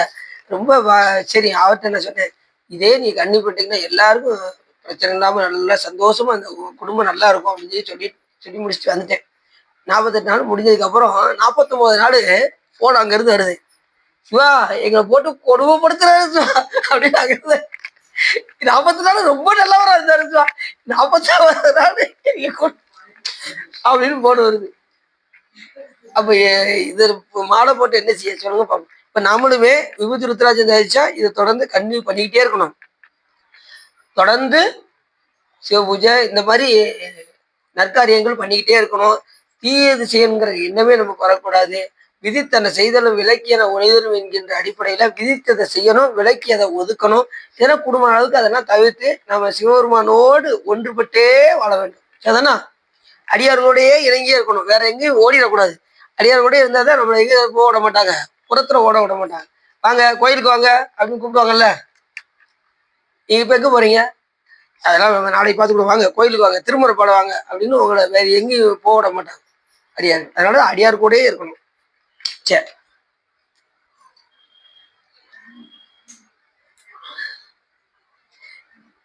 தன்மானு குணமாய் கற்பித்த கடவுள் பிரேரரேகத்தினால் தன்மனத்து ஏற்றபடி நடந்த பாவிகளாயினோர் பஞ்ச மனத்தை உடையவராயும் ஊமராயும் செவிடராயும் சரீரத்தின் அழுகு கண் முதலிய வியாதியை பொருந்திய அதனால் துக்கத்தை உடையவராயும் இப்படியே பல பல வடிவெடுத்து உணர்வார்கள். இதுல இப்படி விதித்தர செய்தலையும் விலக்கின ஒளிதலும் இருக்கின்றவர்கள் எப்படி உடம்பெடுப்பாங்கன்னா, இப்ப அனுஷ்டானம் பண்ணணும்னு விதி இருக்கு, செய்யல அப்படின்னா அவங்க என்ன பிறவி எடுப்பாங்கன்னு சொல்றா இருப்பாங்க. சரீரத்தில் அழுக்கோடையும் கண் முதலியான வியாதிகளோடும் துக்கத்தை உடையவராயும் பல பல வடிவம் எடுத்து உழல்வார்கள். விதித்தனை செய்யாம இருந்தாலும் விளக்கியன ஒழியாம இருந்தாலும் என்ன உண்டாகும்? இந்த மாதிரி வியாதி நிறைய உடம்புல வியாதி வர்றதுன்னா எதுனா இந்த மாதிரி அனுஷ்டிக்காத காரணத்தினாலதான், செய்ய வேண்டியதை செய்யாம இருந்த காரணத்தினாலதான் எல்லா நோயோடு வந்து நம்ம பிறப்பது. புரிஞ்சிச்சவங்களுக்கு? ஆனா காலத்துல எல்லாருமே என்ன செஞ்சிருங்க, கீச்சை எடுத்து அதன் வழி நடக்க ஆரம்பிச்சோம்னா யாருக்கு வேலை கிடையாது? யமனுக்கு வேலை கிடையாது. யமன் நம்ம பக்கத்துலேயே வரமாட்டேன். கீச்சை எடுத்தாச்சுன்னா, எடுக்கலன்னா வர்றதுக்கு வாய்ப்பு இருக்கு. எடுத்தாச்சுன்னா அவருக்கு நம்ம பக்கத்துல வரமாட்டார், வணங்கிட்டு போயிடுவார் யமன். அதனால எல்லாருமே காலகட்டத்துல என்ன செஞ்சிருங்க, குருவருள் பெற்று விடுங்கள். உன்னை தினம் தொழுது இல்லைன்னு, ஏன்னா நீங்க அனுஷ்டானம் வாங்க ஆரம்பிச்சாச்சுன்னா நீங்க அடுத்தடுத்த நிலைக்கு போயிடுவீங்க. சுவாமி வழிபாடு செய்ய, 14 திருநீர் பூச, மந்திரம் ஜெயிக்க, திருக்கோயிலுக்கு போக, இப்படி வழிபாடு அப்படியே போக ஆரம்பிச்சிடும். உங்க என்ன வந்து கீழ் நோக்கி போகாது, மேல் நோக்கி தான் போகும். அதனால சாமி அன்றாடம் வழிபாடு செய்து கொண்டே இருக்க வேண்டும். அதுவும் வஞ்சக மனம் உடையவராயும் பாவிகளாயினோர் இந்த விதித்தனை செய்தலும் விளக்கியன ஒளிதலும் இருக்கக்கூடிய அந்த ஆன்மாக்கள் வஞ்சக மனம் உடையவராக வந்து பிறப்பாங்க. ரெண்டாவது ஊமராய், ஊமையா இருக்காங்கல்ல, ஊமையா வந்து பிறப்பாங்க. செவிடராய் பிறப்பார்கள். சரீரத்தில் அழுக்கோடு பிறப்பார்கள். கண் முதலான கண் குருடராக வந்து பிறப்பார்கள். அதனால ரொம்ப துக்கத்தையும் அடைவார்கள். அப்படி வந்து உடம்பா வந்து அவங்க வந்து உலகத்துல வந்து பிறப்பாங்க. என்ன செய்யலைன்னா, அனுஷ்டானம் பண்ணலைன்னா, திருக்கோயிலுக்கு வரலன்னா, நல்லவர்களோட சேரலைன்னா, அடியார்களோட இணங்கலைன்னா இந்த மாதிரி ஒரு பிறப்பு நமக்கு வருமா? தீட்சை எடுத்துட்டோம்னா இந்த மாதிரி இதை நீ எல்லாம் மறந்துடலாம். நல்ல உயர்ந்த குலத்துல சுவாமி பிறக்க வச்சு தன்னை நினைக்குமாறு சிவபெருமான் செய்வார். அனுஷ்டானம் வாங்கியாச்சுன்னா, தீட்சை எடுத்தாச்சு அப்படின்னா உயர்ந்த குடியில் பிறக்க வைத்து தன்னை நினைக்குமாறு சிவபெருமான் செய்வார். பக்குவம் வர வரைக்கும் பிறவி வந்துகிட்டு தான் இருக்கும். அதுல எந்த விதமான சந்தேகம் வேண்டாம். அந்த பிறவி நல்ல பிறவி வரணும் வேண்டாமா? அடுத்த ஒரு பிறவி வந்தாலும் நல்ல பிறவி வரணும்ல, அதுக்காக என்ன செய்யணும்? சிவபுண்ணியம் நிறைய பண்ணணும். சாமி மேல ரொம்ப அன்பு செலுத்தணும். அன்பு செலுத்தினா எடுத்த பிறவிலே போறது கூட வாய்ப்பு இருக்கு. இந்த பிறவியை இப்படி விட்டுட்டு போக கூட வாய்ப்பு இருக்கு. நீ என்னதான் சொன்னாலும், சாமியே வந்து காட்சி கொடுத்தாலும், எப்பா உனக்கு காட்சி தெரிகிறேன் வாப்பா அப்படின்னாலும், சாமி நீங்க கூப்பிடுறீங்க, வீட்டுல என் பிள்ளைய கல்யாணத்தை முடிச்சுட்டு நான் அடுத்த நிமிஷம் வந்துடுறேன் அப்படின்னு தான் சொல்லுவேன். சாமியே வர கொடுத்தாலும் இவங்க உலகத்தை விட்டுட்டு வர்றது மாதிரி ஐடியாவே இல்லை. அப்படித்தான் நம்ம வாழ்ந்துகிட்டு இருக்கோம் நம்ம உலகத்துல. என் பேரன் கல்யாணம் பார்க்கணும், என் பேத்திக்கலையும் ஒரு காசி கூப்பிட்டாங்க, காசிக்கு ஓ இல்லைங்க, அதுல வந்து பாருங்க, நீங்க கூப்பிடுறீங்க இல்லைன்னு சொல்லல, பையன் +2 முடிச்சிட்டான். +2 முடிச்சுட்டு காலேஜ் போயிட்டான்னு வச்சுக்கோங்களேன், உங்க ஊர் பின்னாடி நீங்க கூப்பிட்ட பின்னாடியே நான் காசிக்கு வந்துடுறேன் அப்படின்னா. பையன் காலேஜுக்கு சேர்த்தாச்சு. அவன் சொல்றது கருத்து. ஏன்னா காலேஜ் போயிட்டானா இவர் ஃப்ரீ ஆயிடுவாராம். உடனே காலேஜ் போயாச்சு, அவர் வந்து கூப்பிட்டாரு, என்ன பையன் காலேஜ் போயிட்டான் வாங்க. இப்ப நீங்க சொல்றது கரெக்டு தான், காலேஜ் போயிட்டான், காலேஜ் 3 வருஷம் மட்டும் முடிச்சுட்டானாக்கும், உங்க பின்னாடி நான் எப்படி வரேன்னு மட்டும் பாருங்க. அவன் காலேஜ் 3 வருஷம் படிச்சு முடிச்சிருவான். அதுக்கப்புறம் வந்து கூப்பிட்டாரு அவரு, என்ன வாங்க இப்பயாவது. இல்லைங்க, வயசாயிருச்சு பையனுக்கு, அவனுக்கு ஒரு காலகாலத்துல ஒரு கல்யாணத்தை முடிச்சுட்டு அதுக்கப்புறம் பேசாம வந்து காசியில இருந்தலாம்னு முடிவு பண்ணியிருக்கேங்க. கல்யாணம் முடிஞ்சிடும். அதுக்கப்புறம் என்ன சொல்லுவாரு, அவனுக்கு ஒரு காரியத்தை பார்த்துட்டேன்னா, அவனுக்கு ஒரு பிள்ளைய பார்த்துட்டேன்னா, அதுக்கப்புறம் இப்படி கடைசி வயசாகி முதுமையாகி போக முடியாத சூழ்நிலைகள் வந்து எதையும் அனுபவிக்காம என்ன ஆயிரும், போய் சேர்ந்துடும். உயிர் இருக்கும்போதே வயசாகி தான் போகணுன்னு இருக்கா. நிறைய பேருடைய கான்செப்ட் என்னன்னா 60 வயசுக்கு மேலே எல்லாம் பார்த்துக்கிறாங்க. என்னங்க நீங்க, காசிக்கு 60 வயசுக்கு மேலே தான் போகணும் அப்படின்னு ஒரு ஆள் நம்ம கூட சண்டை போட்டாரு அன்னைக்கு. 60 வயசுக்கு மேலே தாங்க போகணும். அந்த காலத்துல எப்படி போனாங்க? அந்த காலத்துல போனாங்க இல்லைன்னு சொல்லல. அந்த காலத்துல பஸ் எல்லாம் கிடையாது. அந்த காலத்துல பஸ் கிடையாது. காசி எத்தனை ஸ்டேட் தள்ளி இருக்கு? 2.5 நாள் ட்ரெயின்ல 2.5 நாள் போக வேண்டியிருக்கு. அந்த காலத்துல பொடிநடையா நடந்து போவாங்க. எதுனா 60 வயசுக்கு மேல 60 வயசு வரைக்கும் வாழ்ந்துட்டு என்ன பண்ணுவாங்கன்னா, எல்லாத்தையும் திறந்துட்டு பொடிநடையா நடக்க ஆரம்பிச்சாங்கன்னா, போற வழியிலே இறக்குறதும் உண்டு, பேசாம காசிலே போய் செட்டில் ஆகுறதும் உண்டு. திரும்பிலாம் வர முடியாது. ஏன்னா எத்தனை ஸ்டேட் தாண்டி போகணும் காசிக்கு, யோசிச்சு பாருங்க. சில பேர் பார்த்தீங்கன்னா வாழ்நாள் முழுக்க நடந்தே போய்கிட்டே இருப்பாங்க காசிக்கு. கடைசி அங்க போய் போற உயிரும் இருக்கு. அங்கேயே இறந்துருச்சுன்னா அதுக்கு மோட்சம். போகும்போது இறை நாமத்தையே சொல்லி போயிட்டு இருந்துச்சுன்னா கண்டிப்பா எங்க போயிடும், காசியை போய் அடைஞ்சிடும். இப்ப நிறைய பேர் காசியில போய் மோட்சம் அடையன்னு நினைக்கிறாங்க. நாம நினைக்கிற மாதிரிலாம் அங்க போகாது உயிர்.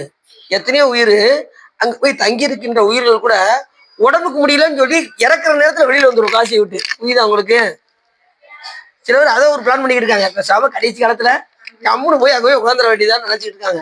அது கூட இறைவன் அருள் இல்லாம அங்க உயிர் போகாது. அதுவும் எல்லை வட்டத்துக்குள் அப்படின்னாரு. ஒருவராதென்று தன் எல்லை வட்டத்துக்குள், அந்த காசியம்பதிக்கு உள்ளே அந்த ரவுண்டை தாண்டி போயிடக்கூடாது. போனா அது உயிர் மோச்சடையாது. ஒருவராதென்று தன் எல்லை வட்டத்திற்குள் உச்சிருந்து இறந்தவருக்கு, அங்கே தங்கி இறந்தவர்களுக்கு உமை இலைப்பாற்றி உம்பர்கோன் விஸ்வபதி ஒருவள செவியினால் தாரக பிரம்மத்தை உபதேசமாய் அருளியும் ஈரட்டு வடிவு தரும் காசி மாநகர் அப்படின்னு பாடல்ல சொல்றாங்க. புரியுது அவங்களுக்கு? அந்த அம்பாள் இது பல்வேறு பிறவி எடுத்திருக்கே அப்படின்னு சொல்லி அம்பாள் என்ன செய்வாங்கன்னா, மடியில் கிடத்தி இலைப்பாற்றுவார்கள் அந்த உயிரை. அதுக்கப்புறம் உம்பர்கோன் விஸ்வபதி விஸ்வநாதர் என்ன பண்ணுவாராம், அதுல மந்திர உபதேசம் செய்து குருவர்கள் பெற்றுதான் அந்த ஆன்மாவை மோட்சமடைய சிவபெருமான் செய்வார். இருந்துச்சா? சும்மா எல்லாம் உடனே எல்லாம் உயிர் போயிடாது காசியில். அது கூட பிராப்தம் இருக்கணும், இறைவனோடு ஒன்றணும். அந்த சிந்தனையிலே இருந்தா தான் போகும். ஒரு அம்மா நேற்று போனட்ட காசிக்கு போயிருந்தேன். ஒரு 2017 காசிக்கு போயிருந்தோம். அப்போ ஒரு அம்மா ரொம்ப கண்ணாடி போட்டு, வயசு ரொம்ப இருக்கும், ஒரு 90 வயசு இருக்கும். என்ன செய்வாங்கன்னா, ஜெவமலை வச்சு ஜெவம் பண்ணிக்கிட்டே இருப்பாங்க. இந்த நேரமும் ஒரு மடத்துல உட்காந்து எந்த நேரமும் ஜெவம் பண்ணிக்கிட்டே இருப்பாங்க. கிளம்புறதுக்கு முதல் நாள் அந்த அம்மா திருவடி போயிட்டாங்க. அப்படி மணிக்கண்டிகா காடுக்கு கொண்டு போயிட்டாங்க அந்த அம்மாவை. உண்மையில அவங்களுக்கு மோட்சம், அவங்களுக்கு பிறவியே கிடையாது. அந்த அம்மாவுக்கு பெரிய சிறப்பு. 90 வயசு இருக்கும். ஏன்னா ரொம்ப வயசாகி இதெல்லாம் தளர ஆரம்பிச்சிச்சு, உடம்புலாம் தளர ஆரம்பிச்சு, அப்படியே ஆட ஆரம்பிச்சிச்சு. அந்த இதுல கூட 90 வயசுல கூட ரசிச்சுட்டு இருப்பாங்க, ஜெபம் பண்ணிக்கிட்டே இருப்பாங்க. அதான் சரி. அப்ப அந்த சிந்தனையிலே இருக்கிறதுனாலதான் சாமி அங்க அழைச்சிருக்காரு. யோசிச்சு பாருங்க.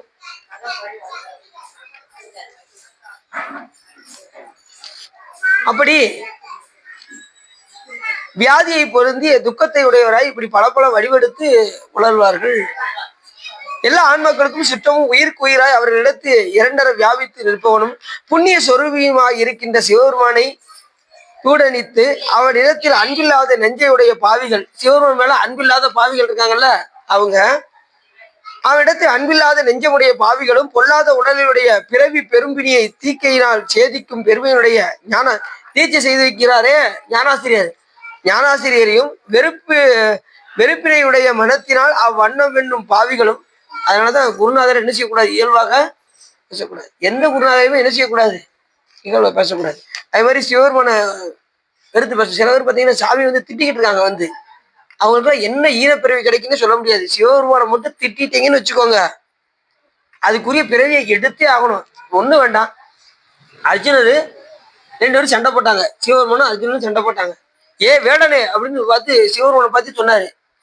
என்ன சொன்னாரு? அப்படியாப்பா அப்படின்னு மறுபிறையில வேடனை பிறக்க வச்சுட்டாரு.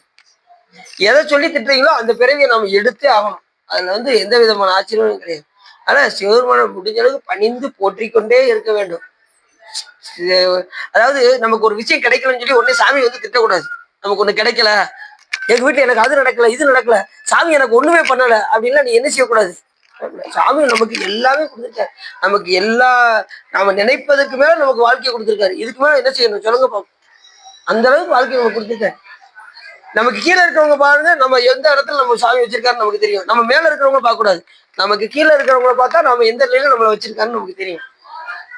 புரியுது உங்களுக்கு? அவரவர் வினைவழி அவரவர் வந்தனர், அவரவர் வினைவழி அவரவர் அனுபவம், எவரவருக்கு உதவினர் எவரவருக்கு உதவி. ஓகே. அப்படி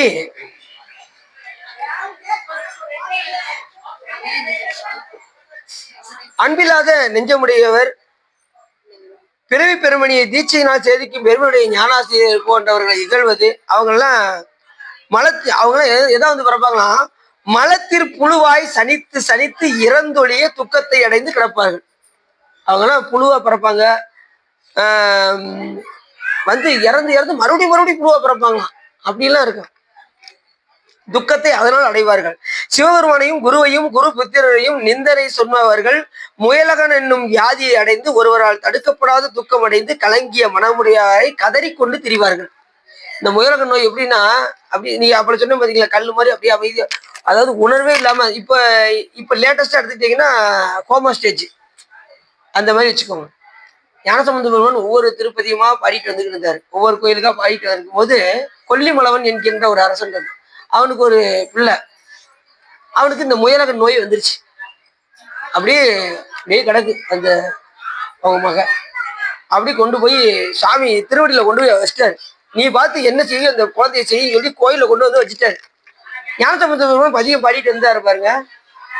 பார்த்ததும் இந்த பெண் அப்படி கிடந்ததும் என்னன்னு கேட்டதும், முயலகன் என்கின்ற நோய் இந்த பெண்ணை தாக்கியது அப்படின்னதும் உடனே சாமி என்ன பண்ணாரு, ஞானசம்பந்த பெருமான் உடனே போய் சாமி போய் தொழல. அந்த இடத்துல அந்த பெண்ணை பார்த்ததுமே சிவபெருமான நோக்கி பதியம் பாட ஆரம்பிச்சிட்டாரு. துணிவளர் திங்கள் துளங்கி விளங்க சுடசடை சுற்றி முடித்து பணிவளர் கொள்கையர் பாரிடம் சூழ பாரிடம் படி தேர்வர் அணிவளர் கோலமெல்லாம் செய்து பாச்சி ராமத்துறைகின்ற மணிவளர் கண்டரும் மங்கையை வாட மயல் செய்வதோ இவள் மாண்பே. இப்படி பாருங்க, இந்த பெண் எப்படி கிடக்கா, முயலகன் நோயால வருந்திக்கிட்டு இருக்கா. பெருமானே நீ என்ன பண்ணிடணும், அந்த பெண்ணுடைய மனத்தினுடைய சோர்வை நீக்க வேண்டும், அந்த துன்பத்திலிருந்து நீக்க வேண்டும் அப்படிங்கிறாரு. எந்த ஊரு? திருப்பாச்சிலாசிரமம் பேரு. அந்த ஊருக்கு போயிருக்கீங்களா? அங்க மட்டும்தான் நடராஜ பெருமான் எப்படி இருப்பாருன்னா, எல்லா ஊர்லயும் சாமி சடையை விரிச்சிருப்பாரு, ஆனா அந்த ஊர்ல மட்டும் சடையை சுற்றி வச்சிருப்பாரு. அந்த பாட்டுல சொல்றாரு பாருங்க, துணிவளர் திங்கள் துளங்கி விளங்க சுடசடை சுற்றி முடித்து, இப்படி சுத்தி இருக்காரு. இப்படி விரிச்சு விடல, சுத்தி இருக்காரு சாமி. இப்படி யோசிச்சு பாருங்க, சாமி எப்படி இருப்பாரு பாருங்க. ஜடையை அவுத்து விட்டா எப்படி இருக்கும், ஜடையை சுத்தி விட்டா எப்படின்னு யோசிச்சு பாருங்க. திருப்பாச்சிலாசிரமம் இது கும்பகோணம் பக்கத்துல, நம்ம மயிலாடுதுறை பக்கத்துல. அடுத்த போயிடும். எல்லாமே அந்த இடத்துல நிறைய கோயில் இருக்கு. சரி பாப்போம். துணிவளர் திங்கள் துளங்கி விளங்க சுடசடை சுற்றி முடித்து பணிவளர் கொள்கையர் பாரிடம் சூழ வாரிடமும் பலி தேர்வ அணிவளர் கோலமெல்லாம் செய்து பாச்சி ராமத்துறைகின்ற மணிவளர் கண்டரோ மங்கையை வாட, அந்த பெண்ணு மங்கையை வாட மயல் செய்வதோ இவர் மாண்பே. இதுவா சாமி உனக்கு மாண்பு, உன் அடியவருக்கு இப்படியா ஒரு நிலைமையா இருக்கணும் அப்படின்னு சாமிகிட்ட கேட்கறாரு. அடுத்த நிமிஷமே தூங்கி எந்திரிச்சது போல எந்திரிச்சு வந்துட்டாப்ல அந்த பிள்ளை. அந்த நோயை தீர்த்து அந்த அரசரிடம் ஒப்படைத்து விட்டுதான் திருக்கோயிலுக்குள்ளே உள்ள போய் சாமி கும்பிடுறாரு. நாம இப்ப நடந்து வந்துகிட்டு இருக்கோம்னு வச்சுக்கோங்க, யாராவது காலில் முள்ளு குத்திச்சு வச்சுக்கோங்க, நான் கோயிலுக்கு போகணும், நீ என்னமோ போயா அப்படின்ட்டு நம்ம கோயிலுக்கு நம்மளும் அப்படிதானே இருப்போம். உடனே நம்ம அங்களுக்குள்ள யாராவது முள்ளு குத்தி வச்சுன்னா இங்க வாங்க அதை எடுத்து விடுறேன் அப்படின்னு சொல்லி எடுத்து விட்டு, முடிஞ்ச அளவுக்கு வரலன்னா அந்த ஊக்க எடுத்து குத்தி எடுத்து அவங்கள நல்லா சந்தோஷப்படுத்தி தான் எங்க போகணும், நம்ம போக வேண்டிய காரியத்துக்கு போகணும். கோயிலுக்கே ஆனாலும் கூட ஒரு உயிர் துன்பப்பட்டா கண்டிப்பா அந்த துன்பத்தை நாம் நீக்க வேண்டும் என்பதை மட்டும் மறந்துடக்கூடாது. கொஞ்சம் வித்தியாசம். ஒருத்தர் துன்பப்படும் போது நாம இன்பம் அடையக்கூடாது. அதுலயும் சில பேர் வீட்டுல எல்லாம் பாத்தீங்கன்னா, பக்கத்து வீட்டுல துன்பம்னா இவங்க சிரிப்பாங்க, உள்ள கதவை போட்டுக்கிட்டு சிரிப்பாங்க. இவனுக்கு வேணும், நான் எத்தனை தடவை சொன்னேன், கேட்டானாவே அவன் நம்ம சொல்றதுல கேட்க மாட்டாங்க, அப்ப துன்பத்தை அடைய வேண்டியதா அப்படின்னு சிரிப்பாங்க. சிரிக்கவே கூடாது. சிரிச்சா நம்ம கதையும் சிரிக்கிற மாதிரி ஆயிரும், நம்ம வீடும் சிரிக்கிற மாதிரி. அதனால யார் துன்பப்பட்டாலும் அதை கண்டு நம்ம கண்ணுல இருந்து கண்ணீர் வரும். பிறர் துன்பப்பட்டா யார் கண்ணுல இருந்து கண்ணீர் வரணும்? நம்ம கண்ணுல இருந்து கண்ணீர் வந்துருச்சுன்னா உங்களுக்கு நல்ல சுவாமி மேல அன்பு இருக்குன்னு அர்த்தம். வரல அப்படின்னா இனிமே வர்றதுக்கு உண்டான உபாயத்தை நாம தேடிக்கணும். கொஞ்சம் சார் சரி அப்படி சொல்ற நிறைய டயம். சரி இதுக்காக உள்ளம் நிறைந்து ஓகை சிறந்து இந்த அது போனோம்னு அப்படி போய்கிட்டே இருக்கும். அதை தச்சில பார்த்தேன். இதுக்காக உள்ளம் நிறைந்து உகை சிறந்து இந்த சிவ தர்மோத்தரத்தை நீங்க கேட்டதுன்னா உங்களுடைய வல்விலை கரைந்து திருவருள் உரையும் என்று சொல்லி திருப்பூர் வாடி அடியின் உரையை நிறைவு செய்கின்றேன். என்ன சார்? ஆர்வமா சரி எப்படி பண்ணும்? இப்படி பண்ணுமா நிதானமா பண்ணுமா? சரி சிற்றம்பலம். ஆறுமுகம் ஆறுமுகம் ஆறுமுகம் ஆறுமுகம் ஆறுமுகம் ஆறுமுகம் என்று போதி ஆகமணி மாதவர்கள் பாதமலர் சூடும் அடியார்கள் பதமே துணையதென்று நாளும் ஏறுமயில் வாகன குகா சரவணாயனது ஈசன் எனமான முயல் என்று மோதும் ஏழைகள் வியாகுல ஏத என வினாவில் உனை ஏவர் புகழ்வார் மறையும் என் சொல்லாதோ நீருபடு மாலை ஒரு மேனியவ வேலகனி நீலமயிலாக உமை அந்த வேலே நீசர் கடமோடனது தீவினை எல்லாம் அடிய நீடு தனிவேல் விடும் மடங்கள் வேலாசிரி வருமாறவும் ஆவி உண்ணும் ஆணை முக தேவர் துணைவாசிகரி அண்டர் கோடம் சேரு மலகார் பழனி வாழ்குமரனே பிரம தேவர் வரதா முருகா தம்பிரானே ஆறுமுகம் ஆறுமுகம் ஆறுமுகம் ஆறுமுகம் ஆறுமுகம் ஆறுமுகம் என்று